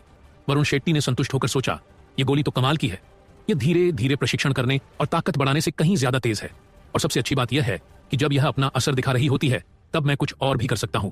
वरुण शेट्टी बहुत खुश था। इन गोलियों की मदद से उसे पहले की तरह कठिन अभ्यास और ध्यान करने की जरूरत नहीं थी। ताकत हासिल करना हमेशा से एक लंबी प्रक्रिया रही है, लेकिन इन गोलियों की मदद से वरुण शेट्टी की ताकत बहुत तेजी से बढ़ रही थी। उसके हिसाब से पहली गोली पूरी तरह से पचाने में उसे 24 घंटे लगेंगे और तब तक उसकी लड़ाकू और रक्षात्मक शक्ति 500 अंक तक बढ़ जाएगी। अगर कोई सामान्य तरीका अपनाया जाता तो इसमें 3 से 5 साल लग जाते, और वह भी तब जब व्यक्ति बहुत प्रतिभाशाली हो। अगर कोई सामान्य इंसान होता तो शायद वह अपने पूरे जीवन में भी इस स्तर तक नहीं पहुंच पाता। वरुण शेट्टी ने रोमांचित होकर सोचा, वाह, ये गोलियां तो कमाल की हैं। इस दर से मुझे सभी 7 गोलियों को पचाने में सिर्फ 1 हफ्ता लगेगा और मेरी लड़ाकू शक्ति 4500 हो जाएगी। सोचकर ही रोमांच हो रहा है। वरुण शेट्टी फिर अपनी अन्य नई वस्तुओं की जांच करने लगा। डिंग, सिस्टम ने विवरण दिया, 100 हर्ब पिल बूढ़े आदमी द्वारा व्यक्तिगत रूप से बनाई गई। यह सभी जहरों का इलाज कर सकती है और जीवन काल को 10 साल तक बढ़ा सकती है। क्या आप इसे पुनः प्राप्त करना चाहेंगे? वरुण शेट्टी ने अचंभित होकर सोचा, क्या बकवास है, 10 साल ज्यादा जीने का मौका? ये तो पागलपन है। वरुण शेट्टी की आंखें चमक उठी। उसका दिमाग संभावनाओं की कल्पना करने लगा। वरुण शेट्टी ने मन में विचार किया, अगर मैं इसे किसी सम्राट या तानाशाह को बेच दूं तो क्या होगा? या फोर्ब्स के टॉप 50 अमीर लोगों में से किसी को बेचूं? मैं इसे कितने में बेच सकता हूं? क्या 10 अरब बहुत ज्यादा होगा? अपने आप को शांत करने के बाद वरुण शेट्टी ने अन्य वस्तुओं की जांच जारी रखी। डिंग, सिस्टम ने बताया, अपवित्र आत्मा की गोली, निम्न स्तर की गोली जिसका उपयोग आत्माओं द्वारा शुद्धिकरण में उनके साधना स्तर और शक्ति को बढ़ाने के लिए किया जाता है। प्रत्येक गोली 500 युद्ध शक्ति बढ़ाती है। क्या आप इसे वापस पाने के लिए झूठ बोलेंगे? वरुण शेट्टी ने प्रसन्न होकर सोचा, भूत प्रेत की गोली, यह तो वही है जिसकी शालिनी को जरूरत है। वरुण शेट्टी ने जल्दी से गोलियां निकाली और उन्हें आत्मा पिंजरे में डाल दिया। शालिनी आश्चर्यचकित होकर बोली, वाह, इतनी मजबूत शुद्ध ऊर्जा। उसने एक गहरी सांस ली और गोलियों से निकलने वाली कुछ ऊर्जा को अवशोषित किया। शालिनी ने मुस्कुराते हुए पूछा, वरुण शेट्टी, मेरे मालिक, आपने इन्हें कहां से पाया? मुझे ये बहुत पसंद है। उसने पिल्ला जैसी आंखों से उसे घूरते हुए कहा। वरुण शेट्टी ने आदेश देते हुए कहा, ठीक है, अगर तुम्हें यह पसंद है तो अच्छी तरह से ट्रेनिंग लो। शालिनी ने चंचलता से कहा, ठीक है, हाँ सर, आपकी इच्छा ही मेरी आज्ञा है। हे, बाद में जब मैं अपनी साधना को अच्छी तरह से बढ़ा लूंगी तो मैं तुम्हारे लिए नौकरानी की पोशाक पहनूंगी मालिक। शालिनी ने अपने होंठ फुलाए और वरुण शेट्टी को चूम लिया। वरुण शेट्टी ने खजाना खंगालते हुए सोचा, रुको, मुझे लगता है कि अभी भी कुछ ऐसा है जो मैं तुम्हें दे सकता हूं। डिंग, सिस्टम ने जानकारी दी, छिपाने की कला, चेहरा बदलने वाली आत्माओं द्वारा बनाया गया एक अपवित्र कौशल। यह शुद्ध ऊर्जा का उपयोग करके असली मुखौटे बना सकता है। क्या आप वापस पाने के लिए झूठ बोलेंगे? वरुण शेट्टी ने उस वस्तु को थपथपाया और एक नीले रंग का जेड ताबीज उसके हाथ में आ गया। शालिनी ने उत्सुकता से कहा, वाह, कितना सुंदर जेड का टुकड़ा है। जैसे ही उसके छोटे हाथ ने ताबीज को छुआ, भूतिया नीली रोशनी चमक उठी और उसे घेर लिया। वरुण शेट्टी ने ताबीज रखते हुए कहा, तो यह सच में तुम्हारे लिए है। जब तुम अपनी ट्रेनिंग के बीच में ब्रेक ले रही हो तब इसे सीखने की कोशिश करना। शालिनी ने आंख मारते हुए कहा, शालिनी, तुम्हारी बात मानेगी, मैं बहुत मेहनत करूंगी। फिर मैं नौकरानी की पोशाक पहन सकूंगी और अपना चेहरा भी बदलकर हरा नीला जैसी दिख सकूंगी। मास्टर को यह जरूर पसंद आएगा। वरुण शेट्टी का चेहरा लाल हो गया और विकृत रूप से मुस्कुराते हुए सोचा, अहम अहम, तुम छोटी लड़की बहुत गंदी सोच रखती हो, लेकिन मुझे यह पसंद है। अब वरुण शेट्टी गंभीर हो गया। वरुण शेट्टी ने पूछा, ओहो ठीक है, मुझे तुमसे कुछ पूछना है। क्या तुम्हारे दादाजी ने मरने से पहले तुम्हें कोई जेड पेंडेंट नहीं दिया था? तुमने उसे कहां रखा? शालिनी ने सिर हिलाते हुए बताया, हाँ, दादाजी ने मुझे सुरक्षा के लिए एक जेड पेंडेंट दिया था। पिताजी ने कहा था कि इसे छिपा लो, तो मैंने इसे प्राइम फिटनेस में अपने लॉकर में छिपा दिया। यह एक छोटे गुलाबी अंडरवियर में लपेटा हुआ है। उफ, वरुण शेट्टी को पसीना आ गया और मन में सोचा, इस लड़की के पास सामान छिपाने का बहुत ही बेकार तरीका है। लेकिन अगर सोचें तो शायद यही वजह थी कि जुबैर भी इसे ढूंढ नहीं पाया। वरुण शेट्टी ने आगे पूछा, लॉकर की चाबी कहां है? मैं इसे लाने के लिए वीर प्रभात को भेज दूंगा। शालिनी ने थोड़ा संकोच करते हुए कहा, कोई चाबी नहीं है। प्राइम फिटनेस ग्रीन वाइन का सबसे अच्छा जिम है, वहां लॉकर पासवर्ड से खुलते हैं। मेरा पासवर्ड 52,052 है। मुझे नहीं लगता कि आपको सौरभ वीर को भेजना चाहिए। मैं वहां के लोगों के बहुत करीब हूं। अगर वह अकेले गई तो लोगों को शक हो सकता है कि कुछ गड़बड़ है। वरुण शेट्टी ने आदेश देते हुए कहा, अगर ऐसा है तो मैं कुछ और सोचूंगा। जाओ अपना ट्रेनिंग जारी रखो, यह मामला मुझ पर छोड़ दो। वरुण शेट्टी ने अपनी चीजें ब्राउज करना जारी रखा। डिंग, सिस्टम ने विवरण दिया, नाइट स्टॉकर की पोशाक, ब्लैक इंपमिनेंस के अधीनस्थों की वर्दी। इसे रात में पहनने वाले को लबादा पहनने की शक्ति मिलती है, लेकिन हमले के दौरान लबादा नहीं रहेगा और मजबूत शुद्ध ऊर्जा से प्रभावित होगा। क्या आप इसे वापस पाना चाहेंगे? वरुण शेट्टी ने मुस्कुराते हुए सोचा, यह तो बहुत ही जबरदस्त शक्ति है। इसके साथ मुझे सौरभ वीर को भेजने की जरूरत नहीं है, मैं खुद वहां जा सकता हूं। रात के खाने के बाद जब आसमान पूरी तरह से अंधेरा हो गया, वरुण शेट्टी पेंडेंट लेने निकलने ही वाला था कि उसे अचानक एक अनचाहा फोन कॉल आया। यह प्रिंसेस फ्लैटबोर्ड थी। वरुण शेट्टी ने चिढ़ते हुए सोचा, भाड़ में जाओ, अभी तो मैं मिशन पर जाने ही वाला था। यह औरत मुझे क्यों कॉल कर रही है? बहुत झंझट कर देती है। नायरा की दबंग आवाज आई, अरे वरुण शेट्टी, आधे घंटे में प्राइम फिटनेस के गेट पर मुझसे मिलो। वरुण शेट्टी ठिठक गया और पूछा, ओह, तुम मुझे कहां ले जाना चाहती थी? नायरा ने बेरुखी से जवाब दिया, प्राइम फिटनेस, ग्रीन वाइन में सबसे बढ़िया जिम तुम्हें नहीं पता? बेवकूफ, मैप का इस्तेमाल करो। ठीक है, मैं फोन रख रही हूं, मुझे नहाना है। वरुण शेट्टी ने निराशा में सोचा। हम फ्लैट बोर्ड। प्रिंसेस, मुझ पर गुस्सा करने की हिम्मत मत करना, बस तुम इंतजार करो, मैं जल्द ही तुम्हें घुटने टेकने पर मजबूर कर दूंगा। वरुण शेट्टी ने जल्दी से नाइट स्टॉकर की पोशाक पहनी और दूसरी मंजिल पर अपनी खिड़की से छलांग लगा दी। नाइट स्टॉकर का पहनावा एक पारंपरिक काला सूट था। इसे बस सोचने मात्र से ही पहना या उतारा जा सकता था। इसमें एक भयानक दिखने वाला मुखौटा और भूत के पंजे जैसे दस्ताने भी थे। यह पोशाक असली हथियारों के लिए सबसे बेहतरीन हथियार थी। प्राइम फिटनेस शहर के ऊंचे इलाके में स्थित था, जो वरुण शेट्टी के विला से ज्यादा दूर नहीं था। पोशाक की अदृश्यता के कारण वरुण शेट्टी को वहां पहुंचने में मुश्किल से 10 मिनट लगे। यह जिम सनशाइन सिटी का सबसे शानदार जिम था। यहां की वार्षिक सदस्यता ₹98,000 थी। वरुण शेट्टी बिना किसी की नजर में आए मुख्य दरवाजे से सीधे अंदर चला गया, लेकिन जैसे ही वह भीतर पहुंचा, वह वहां बच्चों की भारी संख्या देखकर हैरान रह गया। उनमें से सबसे छोटा लगभग 6-7 साल का लग रहा था। वरुण शेट्टी ने उनकी पोशाकें देखकर मन में सोचा, वे अमीर घरों के बच्चे नहीं थे, बल्कि बहुत गरीब परिवारों से आए थे। ऐसा लग रहा था कि वे कसरत करने नहीं, बल्कि इस नई जगह को देखने या बस घूमने के लिए आए थे। जिम का नक्शा समझने के बाद वह महिलाओं के लॉकर रूम की ओर बढ़ा। आज जिम बच्चों के लिए बुक था, जिससे लॉकर रूम पूरी तरह खाली था। वरुण शेट्टी ने मन में सोचते हुए पासवर्ड डाला। अरे यार, आज तो किसी लड़की को झांकने का भी मौका नहीं मिलेगा। लेकिन अच्छी बात यह थी कि वह आराम से लॉकर रूम में घूम सकता था। जैसे ही उसने लॉकर खोला, उसे तुरंत गुलाबी अंडरवियर दिख गया। वरुण शेट्टी ने उसे देखते हुए सोचा, यह एक छोटा रेशमी गुलाबी कपड़ा था, जिस पर स्ट्रॉबेरी की तस्वीरें बनी हुई थीं। क्या इसमें सच में स्ट्रॉबेरी की खुशबू होगी? रुको, मैं क्या कर रहा हूं? वरुण शेट्टी ने अपने अंदर के बुरे ख्यालों को दबा दिया। जैसे ही उसने अंडरवियर खोला, उसमें छिपा हुआ जेड पेंडेंट मिला।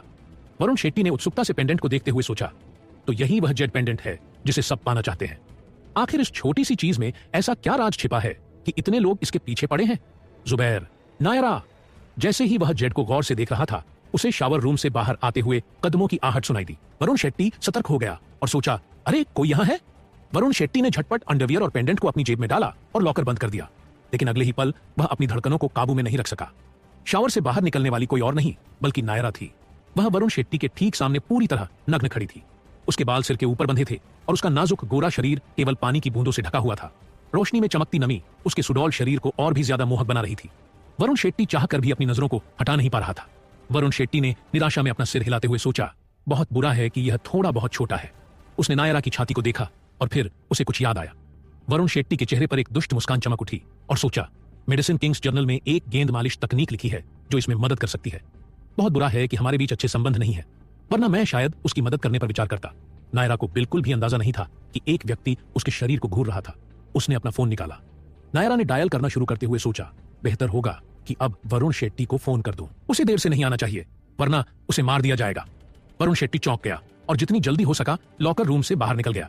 उसका फोन साइलेंट मोड में नहीं था। जिम से बाहर निकलकर वह एक सुनसान जगह पर गया और अपना फोन उठाया। वरुण शेट्टी ने जवाब दिया, मैं पहले ही आ चुका हूं। एक विचार मात्र से उसने नाइट स्टॉकर की पोशाक उतारी और उसे छोटा करके अपनी जेब में रख लिया।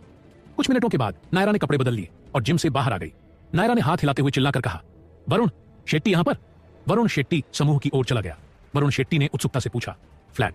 सॉरी मिस नायरा, ये बच्चे कौन हैं? नायरा ने जवाब दिया, वे अनाथालय से हैं। पिछली बार मैंने उनसे बात की थी और हम जिम के बारे में चर्चा कर रहे थे, इसीलिए वे उत्सुक हो गए और मैं उन्हें मजे के लिए यहां ले आई। वरुण शेट्टी ने आश्चर्यचकित होकर पूछा, आखिरी बार? क्या आप अनाथालय में अक्सर जाती हैं? नायरा के जवाब देने से पहले ही छोटी लड़की ने कहा, हाँ, बहन नायरा अक्सर हमसे मिलने आती है। आगे की कहानी जानने के लिए सुनिए कहानी का अगला एपिसोड। छोटा लड़का आगे बोला, वह चैरिटी का काम करती है, हमारे लिए बहुत सारे स्वादिष्ट भोजन और मिठाइयां लाती हैं और हमारे लिए स्कूल की किताबें और बैग भी खरीदती हैं। बहन नायरा हमें मार्शल आर्ट भी सिखाती हैं। वह मेरी आदर्श है। वरुण शेट्टी ने आश्चर्यचकित स्वर में उसकी ओर देखते हुए कहा, यह एक अच्छा काम है, आप बहुत दयालु हैं। नायरा ने गर्व से उत्तर दिया, बिल्कुल हूं। वरुण शेट्टी ने पीड़ा भरे भाव से पूछा, तो फिर तुम मेरे साथ इतनी कठोर क्यों हो? तुमने सच में मुझे ब्लैकमेल किया? नायरा ने मुंह बनाते हुए कहा, क्या ब्लैकमेल? बेवकूफ मत बनो, मैं सिर्फ तुम्हारा हेल्प चाहती थी, लेकिन तुम बहुत तेजी से बहुत मजबूत हो रहे थे। तुम वैसे हो जो किसी के सामने झुकते नहीं, इसलिए मुझे डर था कि मैं तुम्हें काबू में नहीं रख पाऊंगी। मुझे अपनी सुरक्षा के लिए जो करना था वो करना पड़ा। वरुण शेट्टी ने जवाब दिया, सुरक्षा? तुम मुझे बहुत महत्व देती हो मिस, तुम तो शारीरिक स्तर पर शिखर पर हो, फिर मुझसे कैसे डर सकती हो? नायरा ने बिना किसी हिचकिचाहट के जवाब दिया, ओह, लेकिन मैं डरती हूं। मेरी छठी इंद्रिय मुझे बता रही है कि तुम बहुत खतरनाक हो और मुझे सुरक्षित रहने के लिए ऐसा करना जरूरी था। वरुण शेट्टी ने भले ही ऐसा कहा हो, लेकिन वह मन ही मन बहुत खुश था। हाँ, मुझे इस पर विश्वास नहीं होता, अपने से कई गुना ताकतवर किसी को डरा पाना उसके लिए किसी उपलब्धि से कम नहीं था। जैसे ही वह अपनी बातचीत जारी रखने वाला था, एक काली बेंच उनके सामने आकर रुकी। सूट पहने एक लड़का कार से बाहर आया। उसके एक हाथ में गुलाब था और उसके चेहरे पर एक बड़ी मुस्कान थी। वह नायरा के पास गया। राकेश ने मुस्कुराहट के साथ पूछा, नायरा, मैं देर से तो नहीं आया? वरुण शेट्टी की उस लड़के के बारे में पहली धारणा बुरी नहीं थी, लेकिन जैसे ही उसने फिर से बात की, वहां मौजूद हर कोई उसे थप्पड़ मारना चाहता था। राकेश ने बच्चों को देखते हुए कहा, अरे ये कीड़े कहां से आ गए? कहीं और जाकर भीख मांगो और मेरी गर्लफ्रेंड से दूर रहो। अनाथ बच्चे पहले से ही डरपोक थे। जब लड़के ने उन पर चिल्लाया तो वे सभी डर गए और कुछ कदम पीछे हट गए। नायरा ने जल्दी से उन्हें दिलासा दिया, कोई बात नहीं, कोई तुम्हें नुकसान नहीं पहुंचाएगा। फिर वह मुड़ी और उस लड़के को गुस्से से घूरने लगी। नायरा ने गुस्से में कहा, राकेश, अपनी जुबान संभालो। ये मेरे दोस्त हैं जिन्हें तुम कीड़े कह रहे हो। तुम उन्हें डरा रहे हो। यह सब देखकर लक्की को उस आदमी से घृणा हुई, लेकिन साथ ही नायरा के बारे में उसकी धारणा भी बेहतर हो गई। यह लड़की दिखने में जितनी अच्छी है उससे कहीं ज्यादा दयालु है और एक अच्छी दोस्त साबित होगी। राकेश का चेहरा तुरंत बदल गया और बोला, भैया, तुमने ऐसा क्यों नहीं कहा? मुझे बच्चे बहुत पसंद हैं। अरे छोटे दोस्तों, बड़े भाई, तुम सबको ऑर्केस्ट्रा में क्यों नहीं ले आते? क्या यह मजेदार नहीं होगा? बच्चे नायरा के पीछे छिप गए नहीं? वे किसी बड़े बुरे भेड़िए से बच रहे हो। नायरा गुस्से में बोली, राकेश, तुम पागल हो क्या? वे बच्चे हैं, तुम उन्हें वहां क्यों ले जाना चाहते थे? राकेश ने एक चालाक मुस्कान के साथ जवाब दिया, नायरा, तुम अपने प्रेमी से ऐसा कैसे कह सकती हो?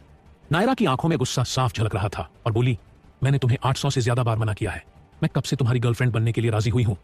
फिर उसने वरुण शेट्टी की बाह पकड़ी और उसके करीब झुककर बोली, तुम अपनी आंखें खोलकर साफ साफ देखो, ये लड़का मेरा असली बॉयफ्रेंड है। वरुण शेट्टी और राकेश दोनों ने आश्चर्य से कहा। क्या उन्हें यकीन नहीं हो रहा था कि नायरा ने ऐसा कहा? खासकर वरुण शेट्टी, जो अभी भी स्थिति को समझने की कोशिश कर रहा था। वरुण शेट्टी ने नायरा को भीड़ से थोड़ा दूर खींचा और फुसफुसाया, रुको सब लोग, बस 1 मिनट रुको। ठीक है, यह क्या है? तुमने मुझे उस कमीने के खिलाफ अपनी ढाल बनाने के लिए यहां बुलाया है? नायरा ने सिर हिलाया। हाँ, मुझे उस घिनौने इंसान को खुद से दूर रखने के लिए तुम्हें अपना लवर बनने का नाटक करना होगा। वरुण शेट्टी कोई मूर्ख नहीं था और उसने साफ साफ मना कर दिया।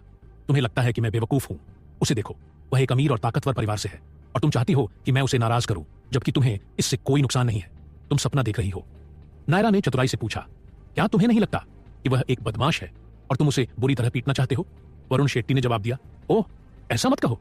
जब मैंने उसे बच्चों पर चिल्लाते सुना तो मैं उसके मुंह पर थप्पड़ मारना चाहता था। नायरा ने ताना मारा, अगर ऐसा है तो फिर क्या समस्या है? क्या तुम डर रहे हो? लेकिन वरुण शेट्टी उसकी बातों में आने वाला नहीं था। वरुण शेट्टी ने जवाब दिया, डर गए? मुझे याद नहीं कि मैंने यह शब्द अपनी डिक्शनरी में देखा था। नायरा ने जोर देकर कहा, तो फिर यह तय हो गया, उसे भगाने में मेरी मदद करो। वरुण शेट्टी ने जवाब दिया, मुझे अपनी मुसीबत में मत घसीटो। मुझे इससे क्या मिलेगा? मैं यह सब कुछ बिना किसी वजह के नहीं कर रहा हूं। नायरा ने गुस्से से जवाब दिया, कुछ नहीं, तुम्हें मेरा बॉयफ्रेंड बनने का मौका मिल रहा है और फिर भी तुम और ज्यादा चाहते हो। वरुण शेट्टी ने मुंह बनाया और उसकी छाती को देखते हुए मजाक में कहा, तुम तो वॉशबोर्ड जैसी सपाट हो। तुम किस अधिकार की बात कर रही हो? नायरा गुस्से में जमीन पर पैर पटकने लगी। तुम ही फ्लैट हो, तुम्हारा पूरा परिवार फ्लैट है। वरुण शेट्टी, यह मत भूलो कि मैं तुम्हारा राज जानती हूं। वरुण शेट्टी ने मुंह सिकोड़ा, क्या बकवास है? तुमने अभी अभी कहा था कि तुम मुझे ब्लैकमेल नहीं करना चाहती, कि यह सिर्फ सुरक्षा के लिए था, और अब तुम मुझे फिर से धमकी दे रही हो। नायरा ने अपनी दोनों मुट्ठियां कस ली और घूरने लगी। क्या तुम्हें नहीं पता कि एक औरत का मन चंचल होता है? बेहतर होगा कि तुम मेरे धैर्य की परीक्षा न लो। वरुण शेट्टी ने गुस्से में अपने दांत भींचते हुए कहा, ठीक है, तुम जीत गई। फिर उसने अपनी बाह उसकी कमर के चारों ओर लपेटी और उसे अपनी ओर खींच लिया। उसका हाथ नायरा के पेट पर था। नायरा हैरान थी और पूछा, तुम क्या कर रहे हो? उसने पहले कभी किसी लड़के को अपने इतने करीब नहीं आने दिया था। वरुण शेट्टी ने भौहें चढ़ाई और गंभीरता से कहा, क्या तुम नहीं चाहती थी कि मैं तुम्हारा नकली बॉयफ्रेंड बनूं? ये मैं अपना किरदार निभा रहा हूं। लेकिन अंदर ही अंदर चालाकी से मुस्कुरा रहा था और मन में सोचा, कुतिया, तुम अभी भी मुझे धमकी देने की हिम्मत कर रही हो। अगर मैं तुम्हें छूने का यह मौका नहीं लूंगा तो क्या मैं ही हार नहीं जाऊंगा? उसके हाथ अब नायरा की छोटी कमर को महसूस कर रहे थे। उसकी त्वचा नरम और चिकनी थी और छूने में बहुत अच्छी लग रही थी। नायरा वरुण शेट्टी पर बहुत गुस्सा थी कि उसने उसे इस तरह छुआ। वह उसे बुरी तरह पीटना चाहती थी, लेकिन इतने सारे लोगों के उन्हें देखते रहने के कारण वह ऐसा नहीं कर सकती थी, वरना उसका झूठ उजागर हो जाता। वह उसे वहीं छोड़ सकती थी क्योंकि वे दोनों भीड़ की ओर वापस चले गए। राकेश का चेहरा खुशी से खिल उठा जब उसने देखा कि वे दोनों कितने करीब हैं। नायरा, क्या यह बदमाश सच में तुम्हारा बॉयफ्रेंड है? नायरा ने वरुण शेट्टी के और करीब खुद को धकेलते हुए घूरा। बिल्कुल है। क्या तुमने सोचा था कि मैं यह सब बस बना लूंगी जिससे वे दूसरों के लिए और भी ज्यादा नजदीकी लगे? राकेश का चेहरा गुस्से से लाल हो गया और चिल्लाया, तुम ऐसा कैसे कर सकते हो? मेरे दादाजी ने एक बार तुम्हारे परिवार को बचाया था, यहां तक कि तुम्हारे पापा भी हमारे रिश्ते के लिए राजी हो गए हैं। तुम इतने एहसान फरामोश कैसे हो सकते हो? नायरा गुस्से से बोली, अरे क्या तुम सपना देख रहे हो? पापा ने बस इतना कहा था कि हम पहले साथ रहने की कोशिश कर सकते हैं। यह कब से तय हो गया कि वे हमारे रिश्ते के लिए राजी हैं? और प्लीज लोगों को यह बताना बंद करो कि मैं तुम्हारी गर्लफ्रेंड हूं। भले ही तुम्हें शर्मिंदगी ना हो, लेकिन मुझे तो होती है। राकेश ने अपना गुलाब उठाया और अपनी जिद पर अड़ा रहा। मुझे इसकी परवाह नहीं है। जो भी हो, तुम्हें आज मेरा गुलाब एक्सेप्ट करना ही होगा, वरना मैं सबको बता दूंगा कि तुम नायरा एक एहसान फरामोश हो और तुम्हारे पापा गोपाल कभी अपना वादा नहीं निभाते। नायरा गुस्से से अपने दांत पींचने लगी। राकेश, तुम झूठ बोल रहे हो। अगर पापा ने मुझे तुम पर हाथ उठाने से नहीं रोका होता तो अब तक मैं तुम्हें पीट चुकी होती। राकेश ने जवाब दिया, मुझे कोई परवाह नहीं, तुम्हें मेरा गुलाब एक्सेप्ट करना ही होगा। बच्चे जो बाकी बच्चों से ज्यादा समझदार थे नायरा का बचाव करने आगे आए। यह बुरा आदमी बहन नायरा को परेशान कर रहा है। झूठे झूठे के पैंट में आग लगी है। इतना बड़ा आदमी इतना बेशर्म कैसे हो सकता है? तुम बेवकूफ हो। बहन नायरा को परेशान करना बंद करो। सिस्टर नायरा को परेशान मत करो। लेकिन तभी राकेश उन पर चिल्लाने लगा। राकेश ने चिल्लाते हुए कहा, तुम सब कीड़े मकोड़े चुप हो जाओ, ये तुम्हारे बोलने की जगह नहीं है। अगर अपनी जान की परवाह करते हो तो चुपचाप यहां से हट जाओ। राकेश के चिल्लाने के बाद बच्चे डर कर पीछे हट गए। आखिरकार वे सिर्फ बच्चे ही थे। लेकिन तभी एक हाथ आगे बढ़ा और राकेश के गुलाब को पकड़ लिया। फिर उसने गुलाब को अपनी मुट्ठी में बंद कर लिया और सबके सामने ही उसे कुचल दिया। यह वरुण शेट्टी था। वरुण शेट्टी ने भौं चढ़ाई और राकेश को देखा और मजाकिया लहजे में कहा, राकेश क्या मैं तुम्हारे लिए अदृश्य हूं? नहीं हट रहे और थप्पड़ चाहिए? बच्चा उत्साह में बोला। वाह वरुण शेट्टी भाई बहुत हिम्मत वाला है। उसने उस बुरे आदमी के फूल को फाड़ दिया। बड़ा बच्चा बोला, अरे ऐसा मत कहो, वरुण शेट्टी भाई तो राकेश की बहन का बॉयफ्रेंड है, जाहिर है वह उस बुरे आदमी को भगा देगा। छोटी बच्ची ने प्रशंसा भरी आंखों से कहा, काश मुझे भी मेरी रक्षा करने के लिए ऐसा कोई मिल जाता। वह बहुत अच्छा और भरोसेमंद है। पूरी मासूमियत के साथ बस एक ही झटके में वरुण शेट्टी बच्चों का हीरो और राकेश का सबसे बड़ा दुश्मन बन गया। राकेश गुस्से में चिल्लाया, साले तुम अपने आप को क्या समझते हो जो मेरे गुलाब को नष्ट कर दिया? क्या तुम्हें लगता है कि मैं तुम्हें छोड़ दूंगा? लक्की ने कहा, मैं तुमसे सच कहूं तो पहले चाहता था कि तुम मेरी आंखों से दूर हो जाओ, लेकिन अब मुझे तुम्हें जोरदार थप्पड़ मारने का मन कर रहा है। तुम्हें मैं 10 सेकंड देता हूं, भाग जाओ या थप्पड़ खाओ। राकेश ने पूछा, तुम मुझे थप्पड़ मारना चाहते हो? तुम्हें कोई अंदाजा भी है कि मैं राकेश कौन हूं? अगर तुमने मुझे थप्पड़ मारा तो आज रात सनशाइन सिटी नदी में कछुओं के साथ सोओगे। थप्पड़। इससे पहले कि राकेश अपनी बात पूरी कर पाता, वरुण शेट्टी का हाथ उसके गाल पर पड़ चुका था।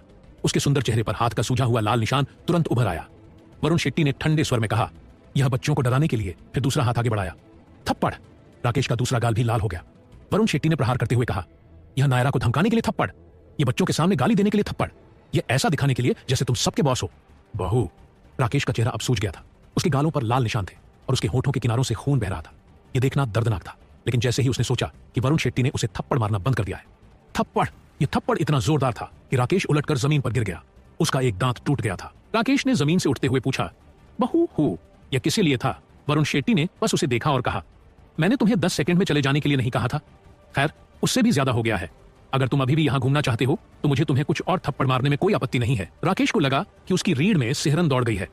वह अब और रुकने की हिम्मत नहीं कर पाया और वरुण शेट्टी से भाग गया। अपनी कार में बैठने के बाद वह पीछे मुड़ा और समूह पर चिल्लाया। राकेश ने जाते हुए चिल्लाकर कहा, तुम बकवास के टुकड़े हो, बस रुको, मैं अभी गोपाल से मिलने जा रहा हूं और देखूंगा कि तुम उससे कैसे निपटते हो। यह कहकर वह रात में भाग गया। बच्चे चहकते हुए बातें कर रहे थे। वाह, वरुण शेट्टी भाई बहुत बढ़िया है। उस बुरे आदमी को वह मिला जिसका वह हकदार था। अब से नायरा बहन के अलावा वरुण शेट्टी भाई भी मेरे आदर्श होंगे। यह सही है, केवल वरुण शेट्टी भाई ही नायरा बहन के लिए उपयुक्त लड़का है। हे क्या मेल खाती जोड़ी है। सभी ईमानदारी से मुस्कुरा रहे थे और वरुण शेट्टी की तारीफ कर रहे थे। इससे उसका अहंकार थोड़ा बढ़ गया। फिर उसने वरुण शेट्टी की पतली कमर को अपने हाथ से लपेटा और मौके का फायदा उठाते हुए धीरे धीरे उसे सहलाने लगा। नायरा ने सोचा था कि वरुण शेट्टी ने जो किया वह बहुत मर्दाना था और वह उसका शुक्रिया अदा करना चाहती थी। लेकिन ऐसा करने से पहले उसने वरुण शेट्टी के हाथ को अपनी कमर पर महसूस किया और तुरंत शर्मा गई। नायरा ने हाथ झटकते हुए कहा, अपना हाथ मुझसे हटाओ। उसने वरुण शेट्टी से दूरी बना ली। फिर उसने अपना फोन निकाला और किसी को बुलाने के लिए कॉल किया। कुछ ही देर में एक बस गेट पर आ गई और बच्चे लाइन में लगकर उसमें चढ़ने लगे।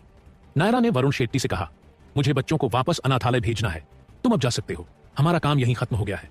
वरुण शेट्टी मुस्कुराया और बस में चढ़ते हुए बोला, मैं भी अनाथालय देखना चाहता हूं, मुझे जानना है कि वहां का निर्देशक कैसा दिखता है। नायरा ने कहा, उतर जाओ, बस भरी हुई है।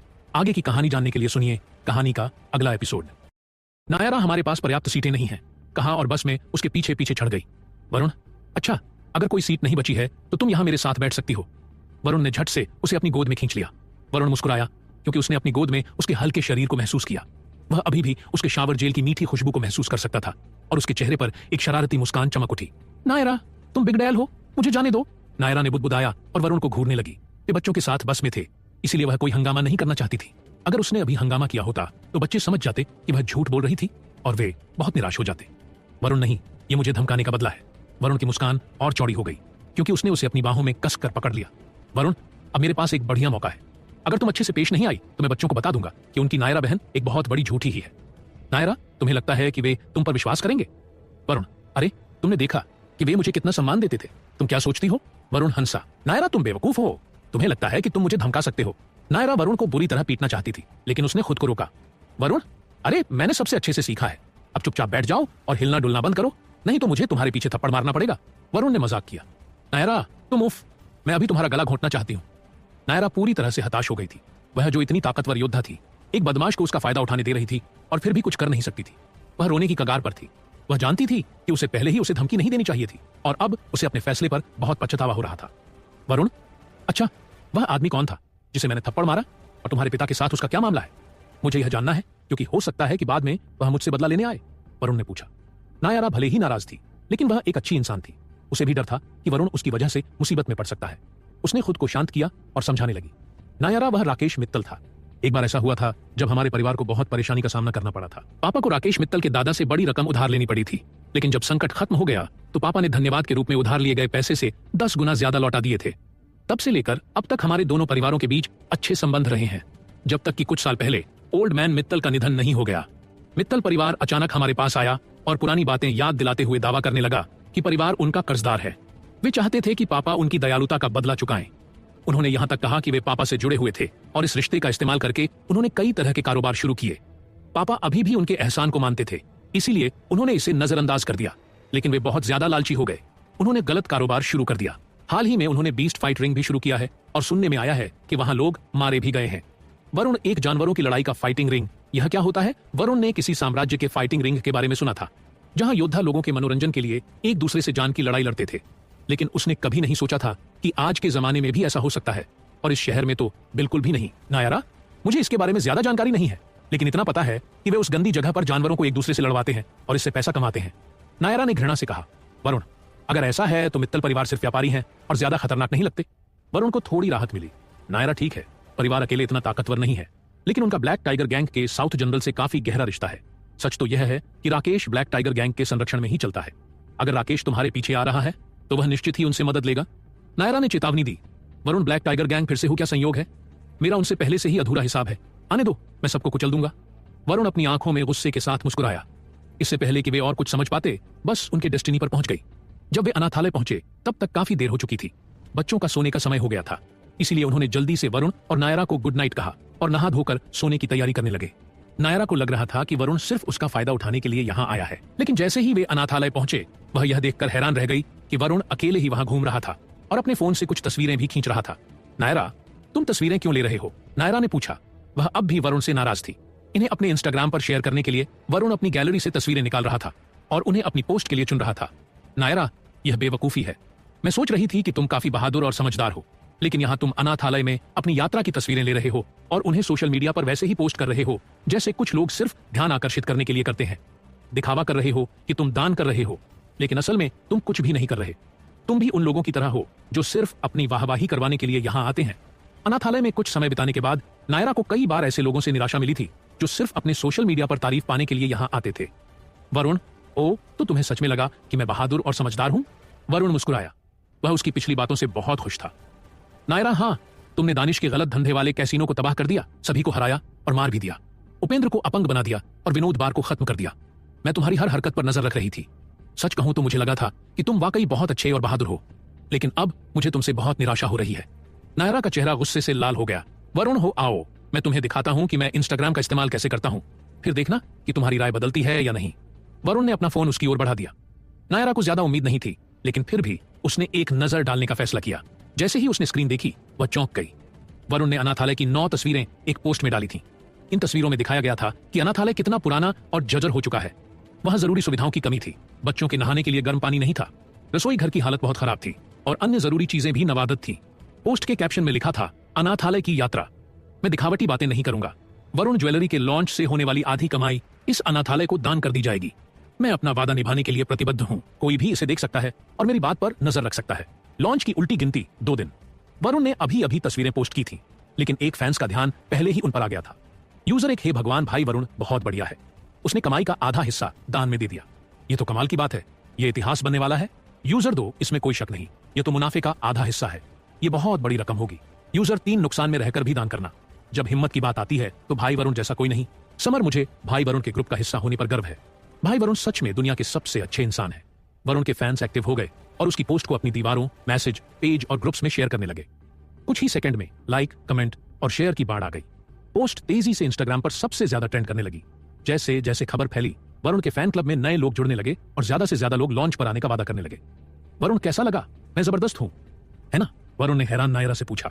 नायरा अंडरवर्ल्ड की राजकुमारी थी। उसने अब तक बड़े बड़े सौदे और हैरान करने वाली चीजें देखी थी, लेकिन वरुण ने जो किया था उसकी कोई तुलना नहीं थी। सबसे पहले वरुण के ग्रुप का असर और ताकत। सिर्फ कुछ ही मिनटों में पोस्ट को हजारों लाइक और शेयर मिल गए थे। दूसरा, इतनी बड़ी रकम का दान। वह वरुण को इंस्टाग्राम पर फॉलो कर रही थी और जानती थी कि वरुण ज्वेलरी के लॉन्च का कितना प्रचार हुआ था। लॉन्च से अरबों की बिक्री होने का अनुमान था और वरुण इसका आधा हिस्सा दान करने वाला था। किसी भी नए बिजनेस के लिए यह बहुत बड़ा रिस्क था, लेकिन यह शानदार भी था। नायरा, ठीक है, मैं इसे अभी शेयर कर रही हूं। अगर तुम सच में अनाथालय के लिए ऐसा कर रहे हो तो मैं वो वीडियो डिलीट कर दूंगी और मैं वादा करती हूं कि तुम्हारा राज हमेशा छुपा कर रखूंगी। नायरा ने सिर हिलाया और पोस्ट शेयर कर दी। वरुण, ओह, तो तुम्हारे पास भी दिल है, वरुण ने चिढ़ाते हुए कहा। उसने दान करने का फैसला पूरी ईमानदारी से किया था। वह सच में जरूरतमंदों की मदद करना चाहता था, लेकिन इसका दूसरा कारण भी था, योग्यता अंक कमाना। सौरभ वीर को अपने शरीर में बदलाव के लिए 3 लाख अंक चाहिए थे और यह उन्हें कमाने का अच्छा तरीका था। अब नायरा के इस नए वादे ने इस सौदे को और भी बढ़िया बना दिया। नायरा, अभी से खुश मत हो। अगर मुझे पता चला कि तुमने सिर्फ अपने बिजनेस को बढ़ाने के लिए अनाथालय का नाम लिया है और असल में दान नहीं किया, तो मैं तुम्हें खुद पकड़कर तुम्हारी तीनों टांगे तोड़ दूंगी। नायरा ने गुस्से में अपनी छोटी मुट्ठियां लहराते हुए कहा। वरुण, अरे शांत रहो, मैं अपनी बात का पक्का हूं और वैसे भी तुम चाहो तो पूरे इवेंट के दौरान मेरे पास आकर देख सकती हो। वरुण ने कंधे उचकाए, लेकिन अंदर ही अंदर मुस्कुरा रहा था। अम्मा, मेरी टांगे तोड़ोगी? उसने मन ही मन सोचा, मेरे पास ऐसी गोलियां हैं जो शरीर को मजबूत करती हैं। कुछ ही दिनों में मेरी ताकत 3000 से ज्यादा हो जाएगी, तब मैं ही तुम्हारी पिटाई करूंगा। नायरा उसकी सोच को सुन नहीं सकी, वह बस सिर हिलाने लगी। नायरा, अगर तुम सच में इस काम में ईमानदार हो तो मैं तुम्हें ब्लैकमेल करना बंद कर दूंगी, लेकिन तुम्हें अब भी मेरे लिए वह हरा जेड सेफ्टी पेंडेंट ढूंढना होगा। वरुण चौंक गया। वह तो भूल ही गया था कि उसकी जेब में वह पेंडेंट और शालिनी की स्ट्रॉबेरी मिनी रखी हुई थी। वरुण, इस पेंडेंट का क्या चक्कर है? अगर तुम चाहती हो कि मैं तुम्हारी मदद करूं तो तुम्हें मुझे इसका कारण बताना चाहिए, वरुण ने पूछा। वह बिना सच जाने इसे किसी को देने वाला नहीं था। नायरा, सॉरी, मैं तुम्हें यह नहीं बता सकती, लेकिन अगर तुम इसे मेरे लिए ढूंढ दोगे तो मैं तुम्हें 1 करोड़ नकद दूंगी, नायरा ने जवाब दिया। वरुण, ठीक है, बस मुझे थोड़ा और समय दो। शालिनी उस पेंडेंट के बारे में बहुत सावधान है और मुझे इसके बारे में नहीं बताएगी। मुझे उसे धीरे धीरे मनाने का कोई तरीका ढूंढना होगा। वरुण ने झूठ बोला। यह साफ था कि पेंडेंट में कोई बड़ा रहस्य छिपा था जो उसके लिए बहुत फायदेमंद हो सकता था। इसकी तुलना में 1 करोड़ की रकम तो बस एक छोटी सी बात थी, लेकिन अभी के हालात में उसकी ताकत इतनी नहीं थी कि वह नायरा के साथ बराबरी से बात कर सके। इसीलिए उसे अपनी ताकत बढ़ाने पर ध्यान देना था जब तक कि वह गोपाल के लेवल तक न पहुंच जाए। तब भी वह पेंडेंट के बारे में खुलकर बात कर सकता था और अपने लिए बेहतर सौदा कर सकता था। ट्रिन ट्रिन वरुण की बात पूरी होते ही नायरा का फोन बज उठा। उसने फोन उठाया तो दूसरी तरफ से गोपाल की भारी आवाज आई।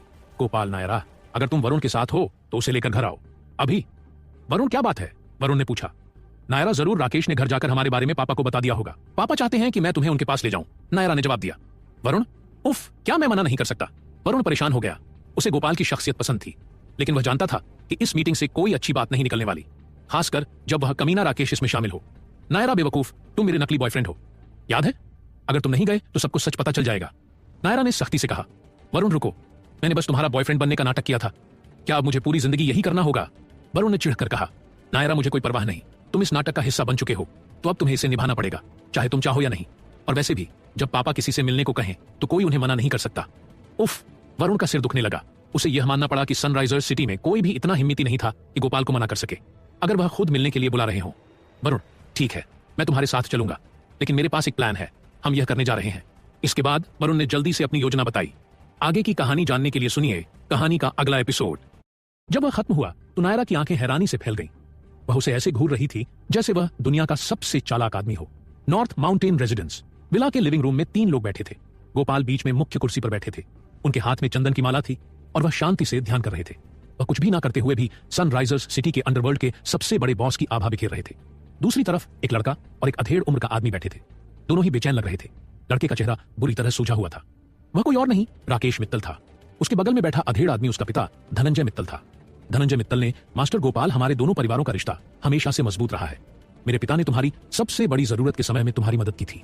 आज जो मेरे बेटे के साथ हुआ उसके लिए मैं न्याय चाहता हूं। गोपाल ने, चिंता मत करो भाई धनंजय, मैंने अभी नायरा को वरुण को लेकर घर लौटने को कहा है। हम जल्द ही सच्चाई का पता लगा लेंगे। राकेश मित्तल ने, इसमें पता लगाने की क्या जरूरत है? मेरा चेहरा देखो, यह सबूत है यही। और क्या चाहिए? मैं अपना बदला लूंगा। मैं उस कमीने को तब तक थप्पड़ मारूंगा जब तक उसका चेहरा पहचानने लायक ना रह जाए। गोपाल ने उसे घूर कर देखा। गोपाल ने, मैं वरुण से पहले मिल चुका हूं। वह मुझे कोई जल्दबाज और लापरवाह लड़का नहीं लगा। मैं उसे अपनी सफाई देने का मौका दूंगा। सनराइजर्स सिटी के अंडरवर्ल्ड का सबसे ताकतवर इंसान बनने के बाद गोपाल ने कभी किसी को भी इस तरह का घमंडी और बचकाना व्यवहार करने नहीं दिया था। वह अब उस लड़के को कुछ शिष्टाचार सिखाने के बारे में सोच रहे थे। राकेश मित्तल ने, अब इसमें पूछने जैसा क्या है? वह हमारा आदमी नहीं है। क्या तुम भूल गए कि दादाजी ने तुम्हारी कैसे मदद की थी और तुम्हारे गिरोह को कैसे बचाया था? या तुम सच में किसी बाहरी आदमी की वजह से कृतज्ञ हो जाओगे? गोपाल ने उसकी बात सुनी और धीरे से माला को एक तरफ रख दिया। वह मुड़ा और लड़के को घूर कर देखा। उसके चेहरे पर श्रेष्ठता और घमंड की झलक थी। गोपाल ने, मैं गोपाल 20 साल से साधना के रास्ते पर चल रहा हूं। मैं हमेशा अपना कर्ज चुकाता हूं। मैंने कभी किसी को यह तय करने नहीं दिया कि मुझे क्या करना चाहिए और कैसे अपने मामलों को संभालना चाहिए। और सबसे जरूरी बात, तुम जैसे किसी आदमी को नहीं। उसने शांत आवाज में कहा। उसके शब्द भले ही सरल थे, लेकिन उनमें हर अक्षर में उसका अधिकार झलक रहा था। राकेश मित्तल वहीं जम गया जहां वह खड़ा था। पछतावे और डर की भावना उस पर हावी हो गई। हालांकि उसके पिता को ऐसी स्थितियों का अच्छा अनुभव था, इसीलिए वह अपने बेटे की तरह घबराए नहीं थे। लेकिन उन्हें भी समझ आ गया कि गोपाल गुस्से में है। धनंजय मित्तल ने अपने बेटे के सिर के पीछे एक जोरदार थप्पड़ मारा और फिर गोपाल की ओर मुड़ा। धनंजय मित्तल ने, तू बेवकूफ है। तूने अंकल गोपाल से इस तरह बात करने की हिम्मत कैसे की? मास्टर गोपाल, मैं अपने नालायक बेटे के उतावले व्यवहार के लिए माफी मांगता हूं। प्लीज मेरे पिता के सम्मान में इस बार उसे माफ कर दें, उसने विनम्रता से कहा। गोपाल ने अपनी माला उठाई और कहा, गोपाल ने बहुत अच्छा, मैं इसे दिल पर नहीं लूंगा। जहां तक आज शाम की बात है, अगर गलती वाकई वरुण की है तो मैं तुम्हारे बेटे को उसका बदला लेने से नहीं रोकूंगा। ठीक कहा? धनंजय मित्तल ने, यही काफी है, धनंजय मित्तल ने कहा और अपने बेटे की ओर देखा। पिता और बेटे दोनों की आंखों में बदला लेने की आग थी। इसी दौरान कमरे में मौजूद सभी की नजरों से छिपकर राकेश मित्तल की जैकेट की जेब हल्की सी हिली। इस बीच विला के गेट के बाहर नायरा अकेले खड़ी थी और इंतजार कर रही थी। वरुण विला के पास के जंगल में अपना काम करने के लिए भाग गया था, लेकिन उसे गए काफी समय हो चुका था और वह अब तक लौटा नहीं था। वरुण ने, माफ करना, क्या तुम्हें बहुत देर तक इंतजार करना पड़ा? वरुण अचानक पास की झाड़ियों से बाहर आ गया। नायरा ने, मुझे लगने लगा है कि तुम्हारा दिमाग ठीक नहीं है। मेरे घर के गेट के पास ही इतने सारे बाथरूम हैं, लेकिन तुम्हें जंगल का इस्तेमाल करना पड़ा। कितना अजीब आदमी है, नायरा ने चिढ़ते हुए कहा और फिर जल्दी से उसे विला के अंदर ले गई। वह अभी सामने के दरवाजे से अंदर जाने ही वाले थे कि वरुण ने उसे रोका और पूछा। वरुण ने, क्या तुम तैयार हो? नायरा ने, हाँ मैं तैयार हूं। वरुण ने, नहीं यह नहीं चलेगा, तुम जरा भी परेशान नहीं दिख रही हो, यह पूरी तरह से बेवकूफी है। नायरा ने, तो फिर तुम मुझसे क्या करवाना चाहते हो? मैं पहले ही बता चुकी हूं कि मैं अच्छी कलाकार नहीं हूं, लेकिन फिर भी तुम जोर दे रहे हो कि मैं। वरुण ने, मुझे पता है, हमें कुछ सामान की जरूरत है। हिलना मत। वरुण ने अपनी उंगलियां चाटी और नायरा की आंखों के किनारों को गीला कर दिया। नायरा ने, यूं तुम क्या कर रहे हो? यह बहुत गंदा है। नायरा चौंक गई। वह बदमाश सच में उसके चेहरे पर लार मल रहा था। यह बहुत गंदा था। वरुण ने, नहीं, उन्हें पहुंचने की हिम्मत मत करना। इससे ऐसा लगेगा कि तुम सच में रो रही हो और तुम्हारा अभिनय और भी असली लगेगा। अब जल्दी से अंदर चलो, इससे पहले कि यह सूख जाए। यह कहते हुए वे दोनों सामने का दरवाजा धक्का देकर अंदर घुस गए। अंदर 3 आदमी पहले से बैठे थे और उनका इंतजार कर रहे थे। वे दोनों उनकी तरफ देखने लगे। वरुण ने, जाओ। वरुण ने उसे हल्के से धक्का दिया। नायरा ने, बू हा। पापा, आपको मेरी मदद करनी चाहिए। नायरा रोते हुए चिल्लाई और अपने पिता के पास दौड़कर उनकी बाहों से लिपट गई। उसने अपनी आंखें बंद कर ली और अपने होंठ फुला लिए। वरुण की लार अब भी उसके चेहरे पर गीली थी, जिससे लग रहा था कि वह सच में रो रही है और किसी मुसीबत में फंस गई है। गोपाल ने, नायरा क्या हुआ? आओ मुझे बताओ। गोपाल ने भौहें सिकोड़ी। जब से वह उसे जानते हैं, उनकी छोटी बेटी हमेशा उनके सामने मजबूत बनी रहती थी, लेकिन ऐसा क्या हो गया कि वह इतनी रो रही है? धनंजय मित्तल और उसका बेटा मुस्कुराने लगे। गोपाल ने, नायरा मेरी बच्ची, बस पापा को बताओ कि क्या हुआ, चाहे कुछ भी हो जाए। पापा तुम्हारे लिए हर मुश्किल को हल कर देंगे। गोपाल के चेहरे और आवाज में पिता का प्यार झलकने लगा। नायरा ने, बहू हो। नायरा ने नाक सिकोड़ी और राकेश मित्तल की तरफ इशारा किया। नायरा ने, इस गंदे इंसान ने मेरे साथ बदतमीजी की, वह बहुत बुरा आदमी है। यह सुनकर धनंजय और राकेश दोनों अपनी सीट से गिरते गिरते बचे। वरुण ने चुपके से नायरा को अंगूठा दिखाया। रास्ते में वे इस सीन की कई बार प्रैक्टिस कर चुके थे, लेकिन फिर भी उसे चिंता थी कि कहीं उसका नाटक नकली न लगे और लोग पकड़ न ले। लेकिन उसे उम्मीद नहीं थी कि यह लड़की बिल्कुल परफेक्ट एक्टिंग करेगी, एकदम ऑस्कर विनिंग परफॉर्मेंस। गोपाल ने, क्या बदतमीजी? राकेश मित्तल, ये सब क्या है? गोपाल ने जोर से चिल्लाया और गुस्से में अपनी माला मेज पर पटक दी। राकेश मित्तल डर से कांप उठा।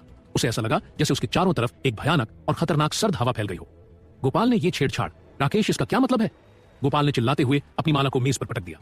राकेश कांप उठा, क्योंकि उसे लगा कि उसके चारों ओर एक जबरदस्त और जानलेवा ठंड फैल गई है। राकेश ने, यह सच नहीं है अंकल गोपाल, यह बदनामी है। राकेश को अपनी पीठ पर सिहरन महसूस हुई। उसका पूरा शरीर ठंड और डर से कांप रहा था, जो गोपाल के गुस्से से निकल रहा था। ऐसा लग रहा था जैसे वह किसी बर्फीली गुफा में गिर गया हो। राकेश ने, नायरा मुझ पर झूठे आरोप लगाना बंद करो, मैंने तुम्हें छुआ तक नहीं, फिर मैं तुम्हें कैसे परेशान कर सकता हूं? राकेश का चेहरा पहले ही चिंता से लाल हो चुका था और उसके पिता भी बहुत परेशान दिख रहे थे। धनंजय मित्तल अपना बदला लेने के लिए यहां आया था, लेकिन नायरा ने सारा मामला उसके खिलाफ मोड़ दिया। वे व्यापार और अंडरवर्ल्ड में तमाम चालें चलने के आदी थे, लेकिन इस अनजाने मोड़ ने उन्हें चौंका दिया। अब जो आरोप लगाने आया था वही खुद कटघरे में था। गोपाल ने, बकवास, मेरी बेटी पहले से ही इस तरह रो रही है, वह तुम पर झूठा इल्जाम क्यों लगाएगी? गोपाल ने गुस्से में कहा। उसकी भारी आवाज किसी गरजते हुए बाघ की तरह लग रही थी, जैसे वह राकेश पर झपटकर उसे चीरने ही वाला हो। राकेश की हड्डियां तक डर से कांप गई। धनंजय मित्तल ने, मिस्टर गोपाल प्लीज शांत हो जाइए, आप जानते हैं कि मेरा बेटा कैसा है। हाँ, कभी कभी थोड़ा बदतमीज और बिगड़ैल हो सकता है, लेकिन वह आपकी बेटी को हाथ नहीं लगाएगा। नायरा ने, लेकिन उसने किया। वह एक गंदा आदमी है, नीच पागल। नायरा धनंजय के घमंडी रवैये से तंग आ चुकी थी। उसने गुस्से में बोलना शुरू किया। जितना वह बोलती गई उतना ही उसकी नाराजगी बढ़ती गई। अनाथालय के बच्चों के साथ राकेश का व्यवहार, उसे जबरदस्ती अपनी गर्लफ्रेंड बताना और उसके पिता को जबरदस्ती झुकाना, नायरा ने सब कुछ निकाल दिया। गोपाल यह देखकर समझ गए कि उनकी बेटी कोई नाटक नहीं कर रही। उनका गुस्सा और बढ़ गया। धनंजय मित्तल ने, नायरा बकवास बंद करो। तुम मेरे बेटे पर छेड़छाड़ का आरोप लगा रही हो, लेकिन तुम्हारे पास कोई सबूत नहीं है। मैं इसे झूठ मानता हूं और मैं अपने बेटे पर ऐसे झूठे आरोप बर्दाश्त नहीं करूंगा। धनंजय मित्तल चिंतित हो गया। उसने देखा कि गोपाल का चेहरा गुस्से से और कड़ा होता जा रहा था। राकेश मित्तल ने, बिल्कुल, पापा सही कह रहे हैं, यह झूठ है। तुमने यह झूठ बोलने की हिम्मत कैसे की कि मैंने तुम्हें छेड़ा? गोपाल ने, नायरा क्या तुम्हारे पास कोई सबूत है? वरुण ने, मैं ही सबूत हूं। इससे पहले कि नायरा कुछ कहती, वरुण ने मौके पर बोलना शुरू कर दिया। वह आगे बढ़ा और कहा, वरुण ने, मैंने अपनी आंखों से इस कमीने को नायरा के साथ छेड़छाड़ करते देखा और गुस्से में आकर मैंने इसे पीटा। राकेश ने, तुमने क्या कहा? तुम झूठ बोल रहे हो। किस आंख से तुमने मुझे ऐसा करते देखा? तुम बिना किसी वजह के मेरी बदनामी कर रहे हो। धनंजय मित्तल ने, तुम दोनों मिलकर मेरे बेटे को फंसा रहे हो। कैसे हिम्मत की तुमने? गोपाल ने, चुप रहो, लड़के को बोलने दो। धनंजय मित्तल ने, ठीक है ठीक है, वरुण ने, हम आज मिलने वाले थे, लेकिन जैसे ही मैं वहां पहुंचा मैंने देखा कि यह कमीना नायरा को जबरदस्ती पकड़ रहा था और सिर पर गुलाबी अंडरवियर पहना हुआ था। नायरा उसे रोक नहीं पा रही थी। यह बेशर्म उसे जबरदस्ती छू रहा था और गंदी हरकतें कर रहा था। फिर हद हो गई। यह उसे कोने में ले गया और अपनी पैंट उतारने ही वाला था। इतनी गिरी हुई हरकत, और वह भी खुलेआम वहां से गुजरते बच्चों के सामने। ऐसे गंदे लोग हमारे शहर का नाम खराब कर रहे हैं। वरुण ने तो एक ईमानदार नागरिक और देश के नेक आदमी के रूप में मैं अब और नहीं देख सकता था, खासकर जब यह मेरी गर्लफ्रेंड के साथ हो रहा था। इसीलिए मैंने इस पर हमला किया और अपने दोनों हाथों से इसे तहजीब सिखाई। वरुण वहां पहुंचने के दौरान अपने शब्दों का अभ्यास कर रहा था और उसने अपनी बात को नेक और सही दिखाने की पूरी कोशिश की। उसका अभिनय इतना जबरदस्त और भावनात्मक था कि राकेश, जो खुद उसकी कहानी में विलन था, खुद को रोता हुआ पा रहा था। वरुण झूठ फैलाने में माहिर था। राकेश की इज्जत इतनी बुरी तरह धूल में मिल चुकी थी कि उसे वापस पाने के लिए खुदाई करनी पड़ती। गोपाल ने, राकेश क्या यह सच है? राकेश ने, नहीं, बिल्कुल नहीं, यह छोटा बदमाश मुझे फंसा रहा है। तुम गंदा खेल खेलना चाहते हो, ठीक है। मैंने भी इस लड़के को नायरा के साथ छेड़छाड़ करते देखा है, और भी बहुत सी लड़कियों के साथ। अगर उसकी बातें सच हैं तो मेरी क्यों नहीं? धनंजय मित्तल ने, बहुत हो गई बातें। ये सारे इल्जाम सिर्फ खोखले शब्द हैं। सबूत कहां है तुम्हारा? सबूत कहां है? अगर तुम हमें कुछ नहीं दिखा सकते तो यह सिर्फ बेबुनियाद बदनामी है। गोपाल ने, वरुण, नायरा, क्या तुम दोनों के पास अपने दावों का कोई सबूत है? नायरा अपने पिता की बात सुनकर चुप हो गई। उसे समझ नहीं आया कि क्या जवाब दे। उन्होंने पहले से कोई सबूत तैयार करने के बारे में सोचा ही नहीं था। राकेश ने इनके पास किस तरह का सबूत होगा? ये साफ साफ मुझे फंसाने की कोशिश है। अंकल गोपाल, मैं इस कमीने को आज जरूर थप्पड़ मारूंगा, चाहे आप इजाजत दें या नहीं। राकेश ने नायरा की झिझक को भांप लिया और तुरंत जवाब दिया। गोपाल का चेहरा गुस्से से और कड़ा हो गया। उसे इस तरह से कोई बात कहे, ऐसा पहले कभी नहीं हुआ था। सनराइजर्स सिटी में किसी की हिम्मत नहीं थी कि उससे इस तरह बात करे और फिर भी सही सलामत रहे। लेकिन बूढ़े आदमी मित्तल के एहसान के कारण वह अपने गुस्से को दबा गया। हालांकि उसके मन में उम्मीद जागी कि शायद वरुण के पास राकेश की गलत हरकतों का कोई सबूत हो, ताकि वह उसे सबक सिखाने का सही कारण पा सके। वरुण ने, अरे ज्यो लड़के, इतनी जल्दी उम्मीद मत पालो। आगे की कहानी जानने के लिए सुनिए कहानी का अगला एपिसोड।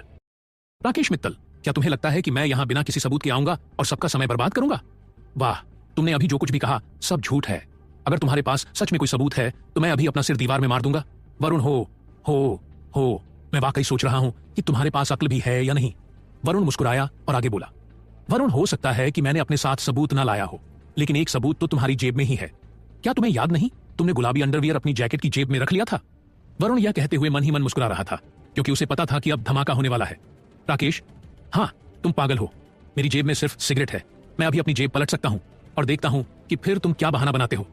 राकेश को अपनी जेब के बारे में पूरा भरोसा था, इसलिए उसने बिना किसी हिचक के तुरंत अपनी जेब बाहर कर दी और फिर एक स्ट्रॉबेरी प्रिंट वाला गुलाबी अंडरवियर उसकी जेब से नीचे गिर पड़ा। सबके सामने राकेश एकदम सन्न रह गया। उसकी आंखें इतनी बड़ी हो गई कि जैसे किसी गाय की हों। अगर उसके पास 100 से ज्यादा दिमाग भी होते तो भी वह यह समझ नहीं पाता कि उसकी जेब में यह अंडरवियर आया कैसे। गोपाल, धनंजय मित्तल तो यही है तुम्हारा बेटा जिसे तुमने पाला है? इस ठोस और शर्मनाक सबूत को देखते ही गोपाल ने अपना गुस्सा रोकना बंद कर दिया। दूसरी ओर धनंजय मित्तल का चेहरा शर्म से लाल हो चुका था। ऐसा लग रहा था जैसे उसे लगातार थप्पड़ मारे जा रहे हों, बाएं दाएं, ऊपर नीचे, हर तरफ से। राकेश, नहीं, यह असंभव है। राकेश पूरी तरह घबरा चुका था। राकेश, गोपाल, तुम मुझ पर भरोसा करने के बजाय किसी बाहरी आदमी पर भरोसा कर रहे हो। क्या तुम्हें याद नहीं कि दादाजी ने तुम्हारी कितनी मदद की थी? क्या तुम एहसान फरामोश नहीं हो रहे हो? अपनी घबराहट में वह पागलों की तरह बड़बड़ाने लगा। गोपाल, थप्पड़। लेकिन इससे पहले कि वह अपनी बात पूरी कर पाता, एक जोरदार थप्पड़ उसके चेहरे पर पड़ा और वह कमरे में उछलकर फर्श पर गिर पड़ा। गोपाल, बूढ़े आदमी मित्तल एक बहुत ही ईमानदार और सम्मानित व्यक्ति थे। अगर वह तुम्हें अपने पोते को आज यह सब करते हुए देखते तो क्या चैन से सो सकते? अगर मैं तुम्हें उनके नाम पर धब्बा लगाने के लिए थप्पड़ ना मारता तो मैं ही कायर कहलाता। राकेश जमीन पर पड़ा था, दर्द से चीख रहा था। उसके चेहरे की त्वचा फट गई थी और उस पर खून से सने हाथ के निशान थे। गोपाल सच में बहुत गुस्से में था। धनंजय मित्तल, शांत हो जाइए। मिस्टर गोपाल, यह राकेश की गलती है।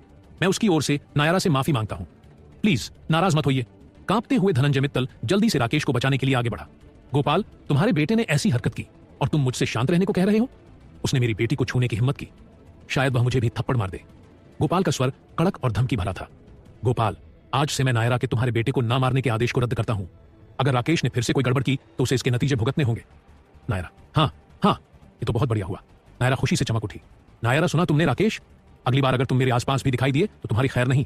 राकेश, मैं समझ गया। राकेश का गला सूख गया। उसके चेहरे पर आंसू और नाक बह रही थी। अब वह कभी भी नायरा को परेशान करने की हिम्मत नहीं करेगा। गोपाल ने अब धनंजय मित्तल की ओर देखा और सख्त आवाज में कहा, गोपाल, आज के बाद मेरा और तुम्हारे परिवार का कोई रिश्ता नहीं रहेगा। तुम्हें मेरे नाम का इस्तेमाल अपने गंदे धंधों के लिए करने की इजाजत नहीं है, वरना मैं खुद तुम्हारा सारा कारोबार तबाह कर दूंगा। धनंजय मित्तल को लगा जैसे उसके सिर पर बिजली गिर गई हो। उसका सारा व्यापार गोपाल के समर्थन पर टिका था। अब अगर गोपाल ने उससे रिश्ता तोड़ लिया तो उसका कारोबार निश्चित रूप से डूब जाएगा। धनंजय मित्तल, मिस्टर गोपाल, आप ऐसा नहीं कर सकते। क्या आप मेरे पिता की आपके प्रति की गई भलाई भूल गए हैं? धनंजय मित्तल घबराकर पसीने से लथपथ हो गया। गोपाल, मैं सच में मित्तल के बड़े बुजुर्ग का ऋणी हूं, लेकिन गोपाल ने उनकी दया का बदला चुकाने के लिए जो भी कर सकता था वह कर चुका है। तुम्हें खुद से बेहतर पता है कि इन सालों में तुमने कितने गंदे काम किए हैं।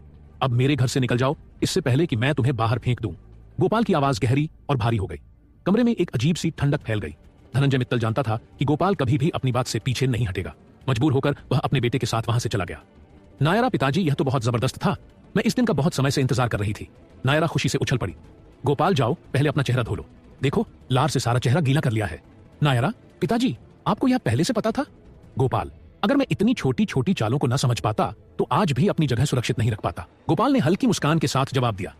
नायरा, यह सब उसी बेवकूफ का प्लान था जिसने मेरे चेहरे पर लार लगा दी थी। आज की सारी चालें उसी के दिमाग की उपज थीं। यह पूरी तरह से एक डरपोक इंसान है। नायरा ने मुंह बनाया। जब उसे याद आया कि उसका खूबसूरत चेहरा थूक से सना हुआ था तो वह गुस्से से आग बबूला हो गई और वरुण पर सारा इल्जाम डाल दिया। वरुण सदमे में था। वह सोचने लगा कि अब खुद को कैसे बचाए, लेकिन तभी गोपाल मुस्कुराए। गोपाल, यह डरपोक होना नहीं बल्कि होशियारी कहलाती है। सच कहूं तो मुझे उसका शुक्रिया अदा करना चाहिए। नायरा, उसका शुक्रिया? किस लिए? नायरा को कुछ समझ नहीं आया। यहां तक कि वरुण भी थोड़ा खुश हुआ। गोपाल, मैं बहुत समय से मित्तल परिवार को झेल रहा था। मुझे उनके साथ सारे रिश्ते खत्म करने का सही मौका नहीं मिला, लेकिन वरुण की बदौलत आज मैं उनसे पूरी तरह से नाता तोड़ने की ठोस वजह पा सका। नायरा, अगर ऐसा है तो तुम्हें हमारे प्लान के बारे में पहले से ही पता था और तुम इतने समय से इसमें शामिल हो रहे थे। नायरा की आंखें चौड़ी हो गई। वरुण भी दंग रह गया। गोपाल, हाँ हाँ हाँ, जीवन एक नाटक की तरह है। यह सब आपके ऊपर निर्भर करता है। अगर मैंने साथ नहीं दिया होता तो आपके सारे प्रयास बेकार चले जाते। गोपाल ने अपनी बेटी के सिर पर प्यार से हाथ फेरा। वरुण थोड़ा हैरान था। उसने कभी नहीं सोचा था कि गोपाल का यह रूप भी हो सकता है। एक मजाकिया व्यक्ति ही असल में सबसे समझदार होता है। कोई बाहरी व्यक्ति उसे सनसाइन के अंडरवर्ल्ड किंग से जोड़ भी नहीं सकता था।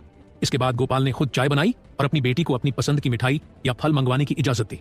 उन्होंने वरुण को बैठाया और गोपाल द्वारा बनाई गई चाय का मजा लेते हुए बातें करने लगे। इसी तरह इस शांति भरे माहौल में वे रात के 10 बजे तक बातें करते रहे। फिर गोपाल ने अपने ड्राइवर को वरुण को घर छोड़ने के लिए कहा। नायरा, पिताजी, आज आपको क्या हो गया है? आप उस बेवकूफ के लिए चाय कैसे बना सकते हैं? गोपाल, इसमें अजीब क्या है? क्या तुम हमारे मेहमान से खुद चाय बनाने के लिए कहोगी? नायरा हूं, मुझे बहलाने की कोशिश मत करो। पिछली बार जब मेयर आए थे तो आपने नानी से उन्हें चाय बनवाने को कहा था। क्या वरुण मेयर से भी बड़ा आदमी है? गोपाल, मूर्ख लड़की, किसी किताब को उसके कवर से मत आंकना। असली कीमत उसके अंदर के शब्दों में होती है। वरुण में ऐसा क्या खास हो सकता है, यह तुम्हें समय बताएगा। गोपाल ने शांति से कहा। नायरा, इस बेवकूफ वरुण में ऐसा क्या खास हो सकता है? नायरा परेशान थी। गोपाल, मैं मेयर को तो जानता हूं, लेकिन वरुण को नहीं समझ पाया। यह लड़का अपने अंदर बहुत कुछ छिपाए हुए है। कोई भी आसानी से इसका अंदाजा नहीं लगा सकता। नायरा, पिताजी, आप इसे ज्यादा सीरियस ले रहे हैं। मुझे तो उसमें कुछ भी खास नहीं दिखता। नायरा ने माथे पर शिकन डालते हुए कहा। गोपाल, समय तुम्हें खुद सब बता देगा, लेकिन याद रखना, वरुण से दोस्ती करना, कभी भी उसे अपना दुश्मन मत बनाना। नायरा ने सिर हिलाया। वह समझ गई थी कि उसके पिता मजाक नहीं कर रहे थे। युद्ध के देवता की ताकत बढ़ाने वाली जादुई गोली के असर की वजह से वरुण को अब पूरी रात जाग कर अभ्यास करने की जरूरत नहीं थी। वह चैन से पूरी नींद ले सकता था। लेकिन अगली सुबह एक जोरदार चीख सुनकर वह अचानक जाग गया। वरुण, यह तो मां की आवाज है। वरुण का दिल धड़क उठा। वह फौरन बिस्तर से कूदा और बालकनी की ओर भागा। वरुण, हे भगवान! वरुण जो देख रहा था उसे देखकर उसके मुंह से यह शब्द अपने आप निकल पड़े।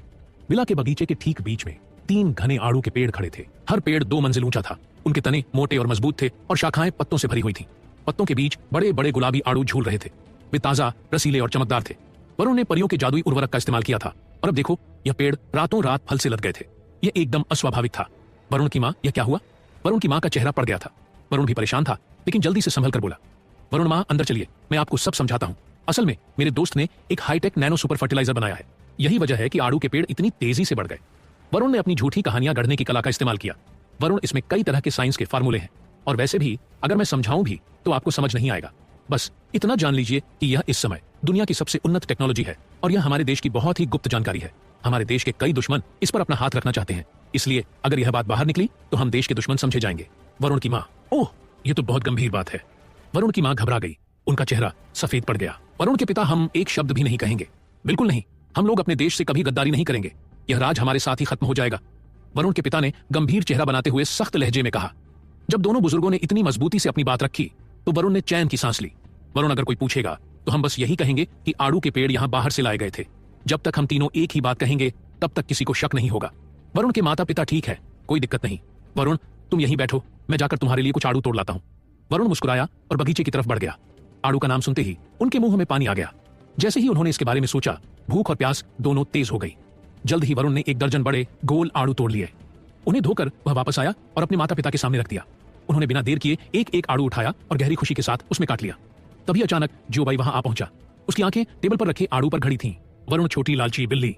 वरुण हंसा, खड़ा हुआ और रसोई से एक कटोरा लेने चला गया। उसने एक आड़ू काटा और जोबाई के लिए कटोरे में रख दिया।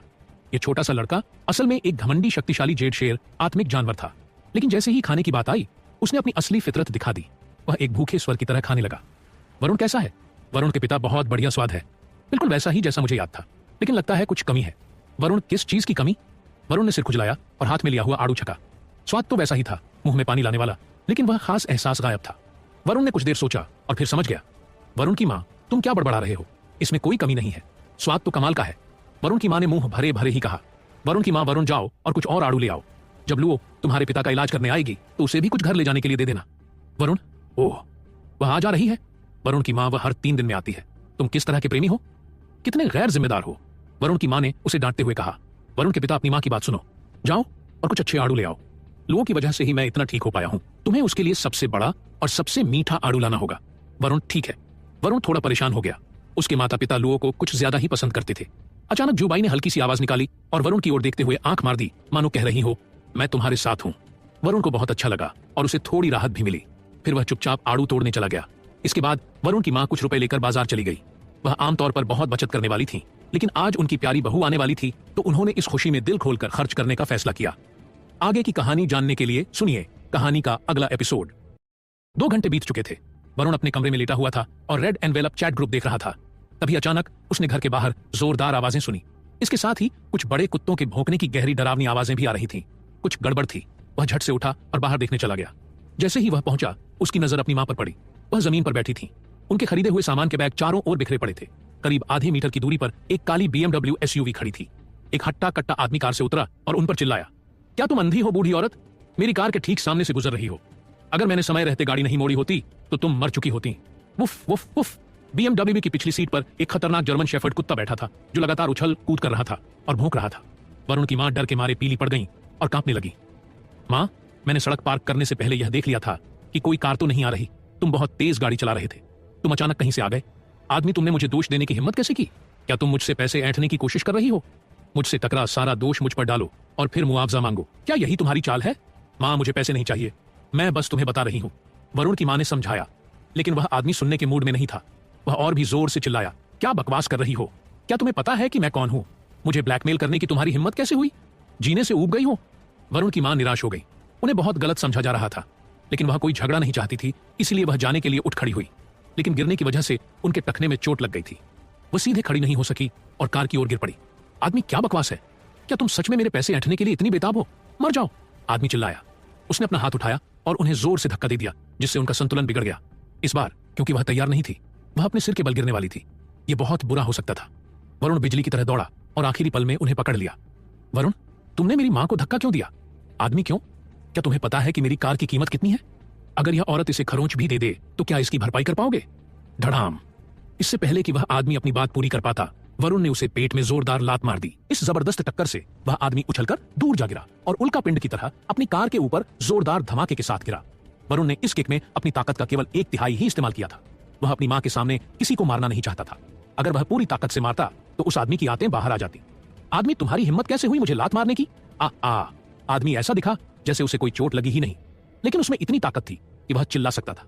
वरुण, ओह, लगता है कि मैंने तुम्हें जोर से लात नहीं मारी। अगर तुम और चाहते हो तो मैं तैयार हूं। वरुण ने उसे चाकू की तरह घूरा। उसकी ताकत हवा में भी महसूस की जा सकती थी। वरुण की मां उसके बगल में डरी हुई खड़ी थी। उसे कभी नहीं पता था कि उसका बेटा इतना दबंग और ताकतवर है। शोकन, अच्छा, बहुत अच्छा। कोई मेरी बराबरी करने की हिम्मत करे, ये पहली बार देख रहा हूं। क्या तुम सोचते हो कि सिर्फ ताकत के बल पर तुम मुझे हरा सकते हो? उस आदमी का नाम शोकन था। वह गुस्से में था, लेकिन उसका अहंकार अब भी बरकरार था। उसने खुद को संभाला, दरवाजा खोला और चिल्लाया, अब देखता हूं कि तेरा क्या हाल होता है। तुरंत ही एक काला जर्मन शेफर्ड कुत्ता कार से बाहर कूदा। वह अपने नुकीले दांत दिखा रहा था और बेतहाशा भौंक रहा था। गुड़ बवारबू, यह जानवर बहुत बड़ा था। इसकी आंखों में जंगलीपन था। दांत उस तरह की तरह नुकीले थे और शरीर मजबूत था। शोकन, तू गया काम से। सीरियस को मैं खुद ट्रेन करता हूं। दक्षिणी झील बीस्ट फाइट कोलोसियम में यह हमेशा विजेता रहा है। इसके काटने से कई लोग अपंग हो चुके हैं। अगर मैंने इसे आदेश दिया तो यह तेरी जान निकाल देगा। शोकन का अहंकार फिर से बढ़ गया था। कोई शक नहीं, यह कुत्ता एक खतरनाक योद्धा था और यही कारण था कि शोकन को खुद पर इतना भरोसा था। वरुण, साउथ लेक एक बीस्ट फाइट कोलोसियम? वरुण ने दोहराया, यह याद करते हुए कि बीस्ट फाइट कोलोसियम जो परिवार के संरक्षण में था। शोकन, क्यों? क्या अब तुम डर गए हो? मेरे आदेश देने से पहले तुम्हारे पास अभी भी घुटने टेकने और माफी मांगने का मौका है। अगर नहीं तो यह तुम्हारे लिए सड़क का अंत है। वरुण, मैं घुटने नहीं टेकूंगा। अगर तुमने कुत्ते को छोड़ दिया तो मैं उसे लात मारकर मार डालूंगा। वरुण गुस्से में भर गया। अभी उसके पास पहले से ही 1500 लड़ाकू ताकत थी। एक बाघ भी उसे डरा नहीं सकता था। लेकिन वरुण की मां इस बात से अनजान विनती करने लगी, मां जो बाई, वह चीज एक भेड़िया है, मैं उससे माफी क्यों नहीं मांग लेती? वरुण, नहीं, अगर मैं तुम्हें इस कमीने से माफी मांगने दूं तो मैं सबसे बेईमान बेटा बन जाऊंगा। वरुण को बहुत गुस्सा आया। वह उनके सामने आया और बोला, चिंता मत करो, तुम्हारा बेटा अब ज्यादा काबिल हो चुका है। मैं तुम्हें कभी तंग नहीं होने दूंगा। वरुण की मां चौंक गई। जब से वरुण गांव लौटा था वह जानती थी कि उसका बेटा बड़ा हो चुका है, लेकिन इस पल उसे वरुण से सुरक्षा की और भी मजबूत भावना महसूस हुई। ऐसा लग रहा था कि जब तक उसका बेटा उसके साथ है उसे किसी बात का डर नहीं है।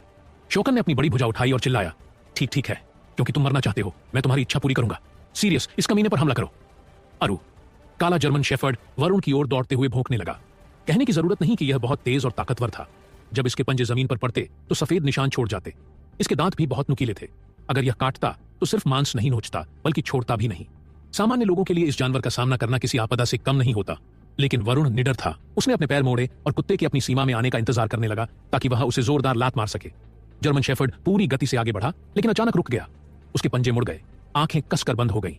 वह अपने पंजों के बीच सिर रखकर बैठ गया और बेकाबू होकर कांपने लगा, मानो उसने कोई भयानक चीज देख ली हो। वरुण, इस जानवर को क्या हुआ? क्या यह हो सकता है कि सीरियस मेरे राजा की आभा से डर गया हो? वरुण हैरान था। यह वह परिणाम नहीं था जिसकी उसे उम्मीद थी। शोकन और भी ज्यादा हैरान हो गया। वह कुत्ते पर जोर से चिल्लाने लगा, सीरियस तुम क्या कर रहे हो? मैंने कहा था हमला करो। वह तब तक चिल्लाता रहा जब तक उसकी आवाज नहीं बैठ गई, लेकिन सीरियस वहीं रहा बिना हिले डुले। यह वाकई अप्रत्याशित था। वरुण चुपचाप उस पल का आनंद ले रहा था, लेकिन तभी उसने अपने पैरों के पास कुछ हलचल महसूस की। जब उसने नीचे देखा तो उसने ज्योबाई को देखा, जो कहीं से आकर जमीन पर अपने पंजे चला रहा था। वरुण ने काफी देर तक उसे देखा, फिर उसे समझ आया कि वह जमीन पर एक आड़ू का चित्र बना रहा था। वरुण, तो यह लालची बिल्ली केवल आड़ू मांगने के लिए आई है? वरुण अभी एक दुश्मन से लड़ रहा था। यह बहुत गंभीर स्थिति थी। वरुण खुद को रोक नहीं सका और जोर से हंसने लगा। अचानक उसे एक एहसास हुआ, सीरियस एक पत्ते की तरह कांप रहा है। यह मेरे राजा की आभा से नहीं बल्कि ज्योबाई के कारण डर रहा है। यद्यपि यह छोटा बिल्ली का बच्चा दिखता था, लेकिन वास्तव में यह एक आत्मिक जानवर फ्रोस्टी जेड शेर था। यह बात पूरी तरह से तर्कसंगत थी कि एक भेड़िए को जानवरों के राजा की शक्तिशाली उपस्थिति से डरना चाहिए। शोकन, सीरियस क्या हुआ? हमला करो, उस कमीने को मार डालो, उसे मार डालो और मैं तुम्हें स्टेक खरीद कर दूंगा। शोकन को यह बात समझ में नहीं आई कि सीरियस अब क्यों नहीं हिल रहा था। वरुण, बेवकूफ, क्या तुम्हें कुत्ते को प्रशिक्षित करना नहीं आता? तुम उसे स्टेक देकर इनाम देने वाले थे, तुम उसे विले क्यों नहीं भेज देते? वरुण नीचे झुका और ज्योबाई को उठा लिया। शोकन साले, तुम कहते हो कि मैं अपने कुत्ते को प्रशिक्षित करना नहीं जानता? मैं सर्कस में जानवरों का प्रशिक्षक हुआ करता था। मैंने शेरों को भी प्रशिक्षित किया है। वरुण, हे, तो फिर तुम्हारा कुत्ता तुम्हारी बात क्यों नहीं मान रहा? वरुण मुस्कुराया, फिर उसने चुपके से ज्योबाई को उठाया, उसके छोटे कान खींचे और फुसफुसाया, अगर तुम आड़ू खाना चाहते हो तो उस आदमी को सबक सिखाने में मेरी मदद करो। ज्योबाई ने सिर हिलाया और अधीरता से गुर्राया। शोकन, किसने कहा कि सीरियस अवज्ञाकारी है? उसने हमेशा मेरे आदेशों का पालन किया है। तुम बस देखते रहो, यह 1 सेकंड में तुम्हारे अंडकोशों को काट देगा। शोकन जर्मन शेफर्ड के पास जाकर बैठ गया और सोचने लगा कि आखिर क्या गड़बड़ हुई है। वरुण, हे, चलो मैं तुम्हें दिखाता हूं कि कुत्ते को कैसे प्रशिक्षित किया जाता है। वरुण ने मजाक उड़ाया। शोकन ने उपहास किया, तुम्हें पता है कि कुत्तों को कैसे प्रशिक्षित किया जाता है? हे, यह सबसे बेवकूफी भरा मजाक है जो मैंने कभी सुना है। अगर सीरियस तुम्हारी बात मानेगा तो मैं अपना सिर दीवार में पटक दूंगा। वरुण, सीरियस हट। यह सुनकर सीरियस उछल पड़ा और सावधान की मुद्रा में खड़ा हो गया। शोकन, यह कैसे हो सकता है? मैंने ही सीरियस को प्रशिक्षित किया था। यह कैसे संभव है कि वह आपके आदेशों का पालन करता है? शोकन ने अपने प्यारे कुत्ते को घूरते हुए खुद को यह समझाने की कोशिश की कि वह बस एक बुरा सपना देख रहा था। वरुण, इसके अंडकोश काटो, वरुण ने आदेश दिया। वह बस इस सब बकवास से छुटकारा चाहता था। रर आरू, सीरियस ने चीख कर कहा और बिजली की गति से शोकन की जांघों में काट लिया। शोकन के गुप्तांगों में नुकीले दांत चुभ गए। चीरने और खींचने से घाव से खून फव्वारे की तरह बहने लगा। असहनीय दर्द इतना भयानक था कि वह खुद को बधिया करना चाहता था। बधिया करना टूटे हुए लिंग से बेहतर था। मक्खन के चाकू से चीरने से बेहतर है कि साफ सटीक चीरा लगाया जाए। शोकन, सीरियस छोड़ो, मुझे छोड़ो। शोकन पूरी तरह से असहाय और लंगड़ा हो गया था। उसका चेहरा कागज की तरह पीला पड़ गया था। उसके माथे से पसीना बह रहा था, लेकिन सीरियस ने उसकी आज्ञा मानने से इनकार कर दिया। वह अभी भी उसके गुप्तांगों को चबाता रहा जैसे किसी को कोई फर्क न पड़ता हो। शोकन भाई, मेरे भाई, मैं तुमसे विनती करता हूं, प्लीज सीरियस से कहो कि वह मुझे छोड़ दे। मैं तुमसे विनती करता हूं, मैं अब और नहीं सह सकता। शोकन के पास कोई विकल्प नहीं बचा था, इसलिए वह वरुण से विनती करने लगा कि वह उसे इस भयानक दर्द से मुक्त कर दे। वरुण, अभी मेरी मां से माफी मांगो। शोकन, मैडम, मैंने आपके साथ जो किया उसके लिए मुझे बहुत खेद है। यह मेरी गलती थी, प्लीज मुझे माफ कर दीजिए। उसके चेहरे से आंसू बहने लगे। उसने सिसकती हुई आवाज में विनती की, मां, बस उसे जाने दो वरुण, मुझे उस पर दया आ रही है। वरुण की मां हमेशा से नरम दिल की रही थी। उसने शोकन को प्रताड़ित करने की योजना नहीं बनाई थी। वरुण, सीरियस, बस उसे जाने दो। सीरियस ने तुरंत ही शोकन को काटना बंद कर दिया। उसने अपना शरीर जमीन पर झुका लिया और वरुण को निष्ठा से घूरने लगा। रुको, वरुण नहीं, वह जियोबाई को घूर रहा था।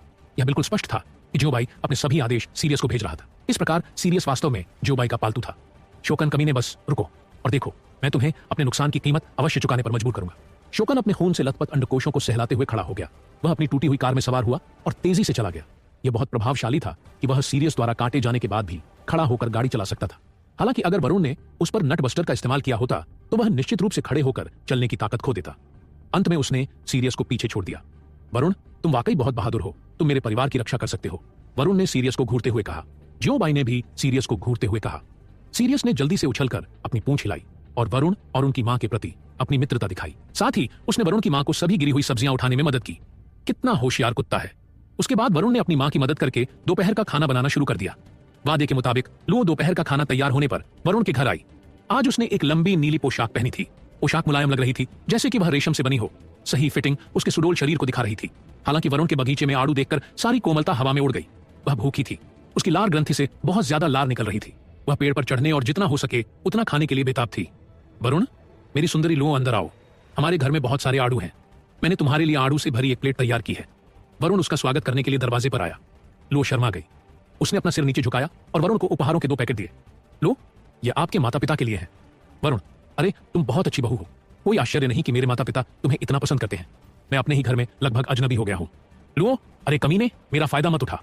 मैं यहां तुम्हारे पिता का इलाज करने आई हूं। अगर संभव होता तो मैं इस घर में कदम भी नहीं रखती। लुओ ने वरुण को घूरते हुए गुस्से से कहा। वरुण, हे, अगर यह आखिरी बार होता तो मैं समझ सकता था कि तुम मेरे घर में कदम क्यों नहीं रखती। आगे की कहानी जानने के लिए सुनिए कहानी का अगला एपिसोड। लेकिन अब मेरे बगीचे में 3 आड़ू के पेड़ हैं। जरूर तुम मेरे घर आओगी, भले ही मैंने तुम्हें आने के लिए आमंत्रित ना किया हो। लुओ ने गला साफ किया। आड़ू के रस और स्वाद का विरोध करना उसके लिए कठिन था। 6 डोर्स ऑर्गेनाइजेशन की निरीक्षक के रूप में उसने फिर भी सहज रूप से पूछा, लुओ, यह 3 आड़ू के पेड़ कहां से आए? वरुण, मेरे माता पिता को इस तरह के आड़ू पसंद है, इसीलिए मैंने अपने दोस्त से इनमें से 3 आड़ू के पेड़ मेरे बगीचे में लगाने को कहा। अगर आपको मुझ पर विश्वास नहीं है तो आप मेरे माता पिता से इसके बारे में पूछ सकते हैं। वरुण ने कंधे उचका दिए। अगर लुओ इसके बारे में पूछती तो उसे कोई डर नहीं था। घर में प्रवेश करते ही लुओ ने वरुण के माता पिता का अभिवादन किया। वह सोफे पर बैठ गई और वरुण द्वारा उसके लिए बनाए गए आड़ू का आनंद लेने लगी। अचानक उसने देखा कि एक सफेद बिल्ली एक बड़े काले कुत्ते के सिर पर गिर रही है जो उसकी ओर बढ़ रहा था। बिल्लियों को कुत्तों से डरना चाहिए। लुओ चौंक गई। उसे लगा कि कुछ गड़बड़ हो रही है। यह सफेद बिल्ली कुत्ते को अपनी निजी सवारी की तरह मानती थी। यह निश्चित रूप से कुछ असामान्य था। लेकिन जिस बात ने लुओ को सबसे ज्यादा चौंकाया वह यह थी कि बिल्ली और कुत्ता एक ही समय में आड़ू को घूर रहे थे। लुओ, क्या तुम लोगों को आड़ू पसंद है? लुओ की मासूमियत सामने आ गई। उसने आड़ू के कुछ टुकड़े काटे और सीरियस और जियोबाई को खिलाए और इस तरह उसने उनसे दोस्ती कर ली। वरुण को जिस बात की सबसे ज्यादा चिंता थी वह आखिरकार लंच के समय हुई। उसके माता पिता लुओ को बर्तन देते रहे और वे लुओ की बहुत परवाह कर रहे थे। इसके अलावा सीरियस लुओ के बगल में बैठा था। अपनी खुशी दिखाने के लिए उसकी पूंछ लगातार हिल रही थी। सबसे बुरी बात यह थी कि जियोबाई लुओ की बाहों में आराम से लेटा हुआ था। लुओ के कामुक स्तन उसके लिए सहारा बन गए थे। कोई भी देख सकता था कि जियोबाई ने अपनी नीलम जैसी आंखों से इसका भरपूर आनंद लिया। जियोबाई ने वादा किया था कि वह हमेशा वरुण के साथ रहेगा, लेकिन सब कुछ बदल गया था। उसने वरुण की तरफ देखा तक नहीं। यह निश्चित रूप से कोई आत्मा जानवर नहीं है। यह एक कामुक बेवकूफ बिल्ली है, एक गद्दार जिसे स्तन पसंद है। वरुण, जियोबाई इधर आओ, मैं तुम्हारे लिए कुछ और आड़ू लाऊंगा। वरुण ने तनाव से चिल्लाया। हालांकि जियोबाई ने अपनी आंखें बंद कर लीं और दिखावा किया कि उसने वरुण को नहीं सुना। वरुण ने सोचा, लानत है, इस लुओपुती में ऐसा क्या खास है? मुझे यकीन नहीं होता कि आड़ू का स्वाद लुओपुती के आकर्षण को मात नहीं दे सकता। वरुण हैरान था। उसे लगा कि कुछ तो गड़बड़ है। जियोबाई ने अपने मालिक को पहले ही पहचान लिया था। जरूर कुछ ऐसा था जिसने उसे आकर्षित किया। वरुण ने सोचा, अब मुझे याद आ गया। वरुण ने पलक झपकाई और अपनी सुनहरी निगाहों वाली उग्र आंखों को सक्रिय किया। लुओं की पोशाक पारदर्शी हो गई और उसने देखा कि फीनिक्स के आकार का जेड का एक टुकड़ा लुओं के गोरे और कामुक स्तनों के बीच रखा हुआ था। वह एक यांग वस्तु थी। उस यांग वस्तु ने वास्तव में वरुण को उसके नेदर स्प्रेड बैटल स्काउटर के साथ लुओं की युद्ध शक्ति का पता लगाने से रोका था। वरुण ने सोचा, अब मुझे पता चला कि जोबाई को यांग वस्तु पसंद है। क्या यह उसके विकास में मदद करता है? मुझे उसके विकास में सहायता के लिए कुछ यांग वस्तुएं प्राप्त करनी चाहिए। जोबाई अभी से ही काफी शक्तिशाली है। जब वह बड़ा होगा तो वह निश्चित रूप से और भी शक्तिशाली बन जाएगा। जब वह समय आएगा तो मैं उसे अपने माता पिता की रक्षा करने के लिए कहूंगा। यह निश्चित रूप से अंगरक्षकों के एक समूह को काम पर रखने से बेहतर है। वरुण की मां शोकन की वजह से लगभग बुरी तरह घायल हो गई थी। वरुण को अपने माता पिता की सुरक्षा की चिंता होने लगी। जियोबाई वास्तव में शक्तिशाली और वफादार था, इसलिए वह वरुण के माता पिता की सुरक्षा के लिए सबसे अच्छा विकल्प होगा। दोपहर के भोजन के बाद लुओं ने वरुण के पिता के साथ एक्यूपंक्चर उपचार शुरू किया। वरुण यांग वस्तुओं के बारे में पूछने के लिए लाल लिफाफा समूह में गया। वरुण ने लिखा, मैं एक फ्रॉस्टी जेड शेर को पालने और बड़ा करने का तरीका जानना चाहता हूं। लिटिल नेजा, वाह, भगवान वरुण फिर से ऑनलाइन है। वरुण, नमस्ते तीसरे राजकुमार। जब भी मैं समूह में प्रवेश करता हूं तो सबसे पहले आप ही देखते हैं। लिटिल नेजा, हाँ, क्योंकि मैं आपकी प्रशंसक हूं। वरुण, मेरी खुशी। ओह ठीक है, आज ग्रुप इतना शांत क्यों है? मैं दूसरों को स्पैमिंग करते हुए नहीं देख रहा हूं। लिटिल नेजा, आज 3 लोगों की बैठक है। ऐसा लगता है कि उनके पास कुछ महत्वपूर्ण चर्चा करने के लिए है, इसलिए सभी लोग बैठक में गए हैं। वरुण, तो आप अभी तक यहाँ क्यों हैं? लिटिल नेजा, मैं अभी चुपके से बाहर निकल आई। प्लीज दूसरों को इसके बारे में मत बताना। वरुण, एयर, आपने ग्रुप में पहले ही कुछ टेक्स्ट भेज दिए हैं, दूसरों को इसके बारे में कैसे नहीं पता चलेगा? लिटिल नेजा, अरे मैं कितनी बेवकूफ हूं। मुझे अब मीटिंग में वापस जाना होगा इससे पहले कि मेरे पिता मुझे फिर से पीटें। भगवान वरुण, फिर मिलेंगे। वरुण, एयर, तो क्या ग्रुप में कोई और भी है? मेरे सवाल का जवाब कौन दे सकता है? जियो गोपाल कुवान, वो। वरुण, तो तुम ही एकमात्र बचे हो जो जियो गोपाल कुवान, वो।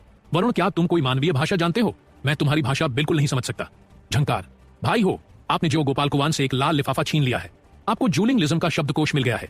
इसे आपके खजाने में जमा कर दिया गया है।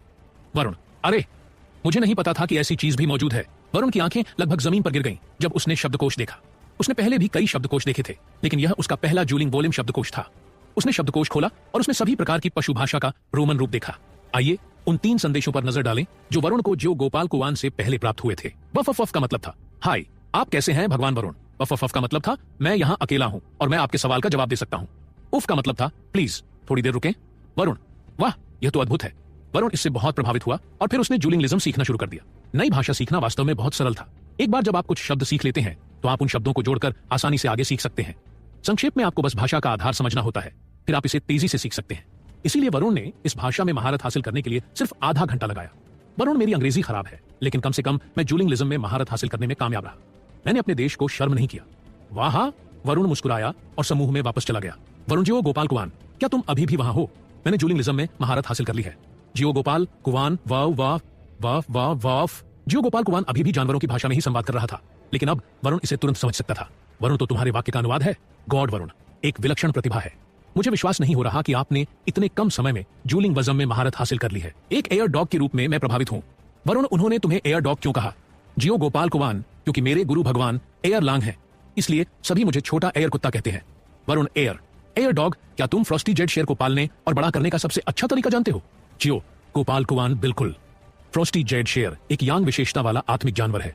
जब यह पूरी तरह से विकसित हो जाता है तो इसमें पहाड़ों को तोड़ने और भूकंप पैदा करने की ताकत होती है। यह वास्तव में बहुत शक्तिशाली है। अगर आप इसे तेजी से बढ़ाना चाहते हैं तो आपको इसे यांग विशेषता वाली आध्यात्मिक वस्तुएं खिलानी चाहिए। वरुण, मेरा अनुमान सही था, लेकिन मुझे यांग आध्यात्मिक वस्तुएं कहां मिलेंगी? जियो गोपाल कुवान, अगर तुम्हारा फ्रॉस्टी जेड शेर अभी भी शिशु अवस्था में है तो तुम उसे खिलाने के लिए मानव क्षेत्र में सामान्य यांग वस्तुओं की तलाश कर सकते हो, और जब तुम्हारा फ्रॉस्टी जेड शेर एक स्टार आत्मिक जानवर बन जाता है तो तुम उसे खिलाने के लिए यांग आत्मिक वस्तुएं खरीद सकते हो। इस तरह तुम बहुत सारे मेरिट पॉइंट बचा सकते हो। वरुण, आपकी सलाह के लिए बहुत बहुत धन्यवाद, लेकिन मैं उन यांग वस्तुओं को कहां ढूंढ सकता हूं? जियो गोपाल कुवान, मैं मानव क्षेत्र के बारे में ज्यादा निश्चित नहीं हूं। अगर आप इसे पाना चाहते हैं तो आपको अपने भाग्य और किस्मत पर निर्भर रहना होगा। वरुण ने सोचा, भाग्य? एकमात्र यांग वस्तु जिसे मैं जानता हूं वह लुओपुती के पास है। यह एक फीनिक्स जेड पीस है, लेकिन वह निश्चित रूप से मुझे यह नहीं देगी। वरुण खुद को असहाय महसूस कर रहा था। दुनिया बहुत बड़ी थी। इस दुनिया में यांग आइटम की तलाश करना घास के ढेर में सुई खोजने जैसा था। डिंग, बधाई हो, आपने जियो गोपाल कुवान से एक लाल लिफाफा छीन लिया है। आपको स्पिरिट एनिमल फूड के 10 पैकेट मिले हैं। इसे आपके खजाने में जमा कर दिया गया है। वरुण, अरे कुत्ते, तुमने मुझे एक और लाल लिफाफा क्यों भेजा? जियो गोपाल कुमार, मुझे लगा कि इतने कम समय में मानव क्षेत्र में यांग आइटम की तलाश करना आपके लिए काफी कठिन होगा। आप अपने फ्रोस्टी जेड शेर को 10 पैकेट भोजन खिला सकते हैं जो मैंने अभी आपको भेजा है। यह इतना प्रभावी नहीं है, लेकिन यह निश्चित रूप से उसके विकास में मदद करेगा।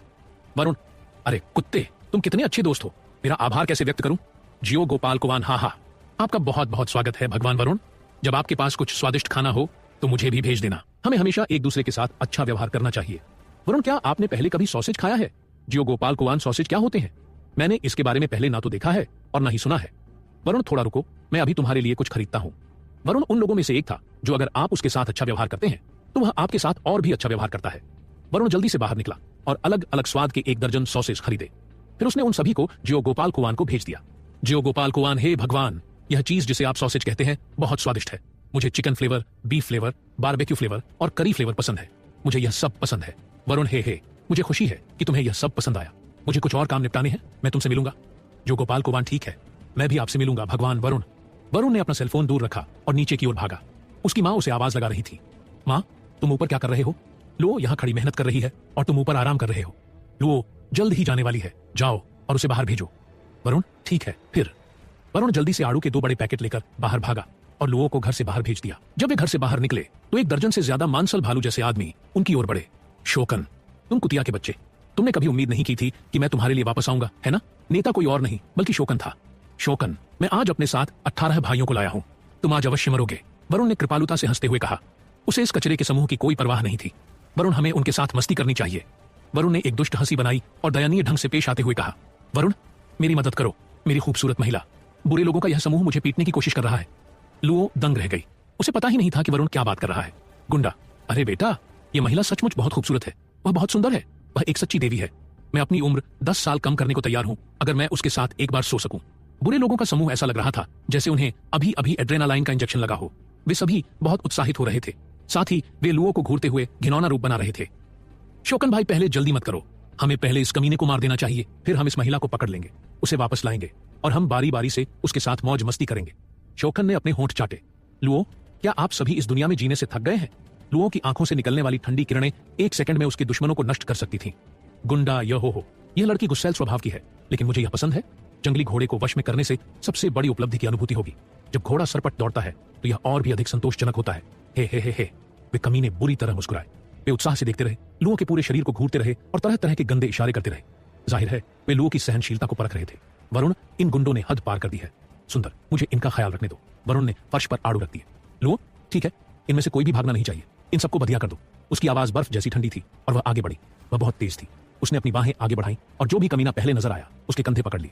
लुओ, धमाका! एक ही झटके में उसने जोर से धमाके के साथ उसकी जांघों के बीच घुटना मारा। वह आदमी जमीन पर गिर पड़ा और अपनी जांघें पकड़कर दर्द से तड़पने लगा। इस बीच वरुण पहले ही अपनी मुट्ठियां तैयार कर चुका था। नहीं रुको, मेरा मतलब है कि वह अपने पैरों को तैयार कर चुका था। वरुण, धमाका! जैसे ही नट बस्टर किक गंजे गुंडे पर पड़ी, उसने झाग उगल दिया और जमीन पर छटपटाने लगा। Bang bang bang! लुओ और वरुण के ताकतवर हमलों के बाद जोरदार आवाजों के साथ 18 गुंडे अपनी जांघों को पकड़कर जमीन पर लौट रहे थे और दर्द से चीख रहे थे। आगे की कहानी जानने के लिए सुनिए कहानी का अगला एपिसोड।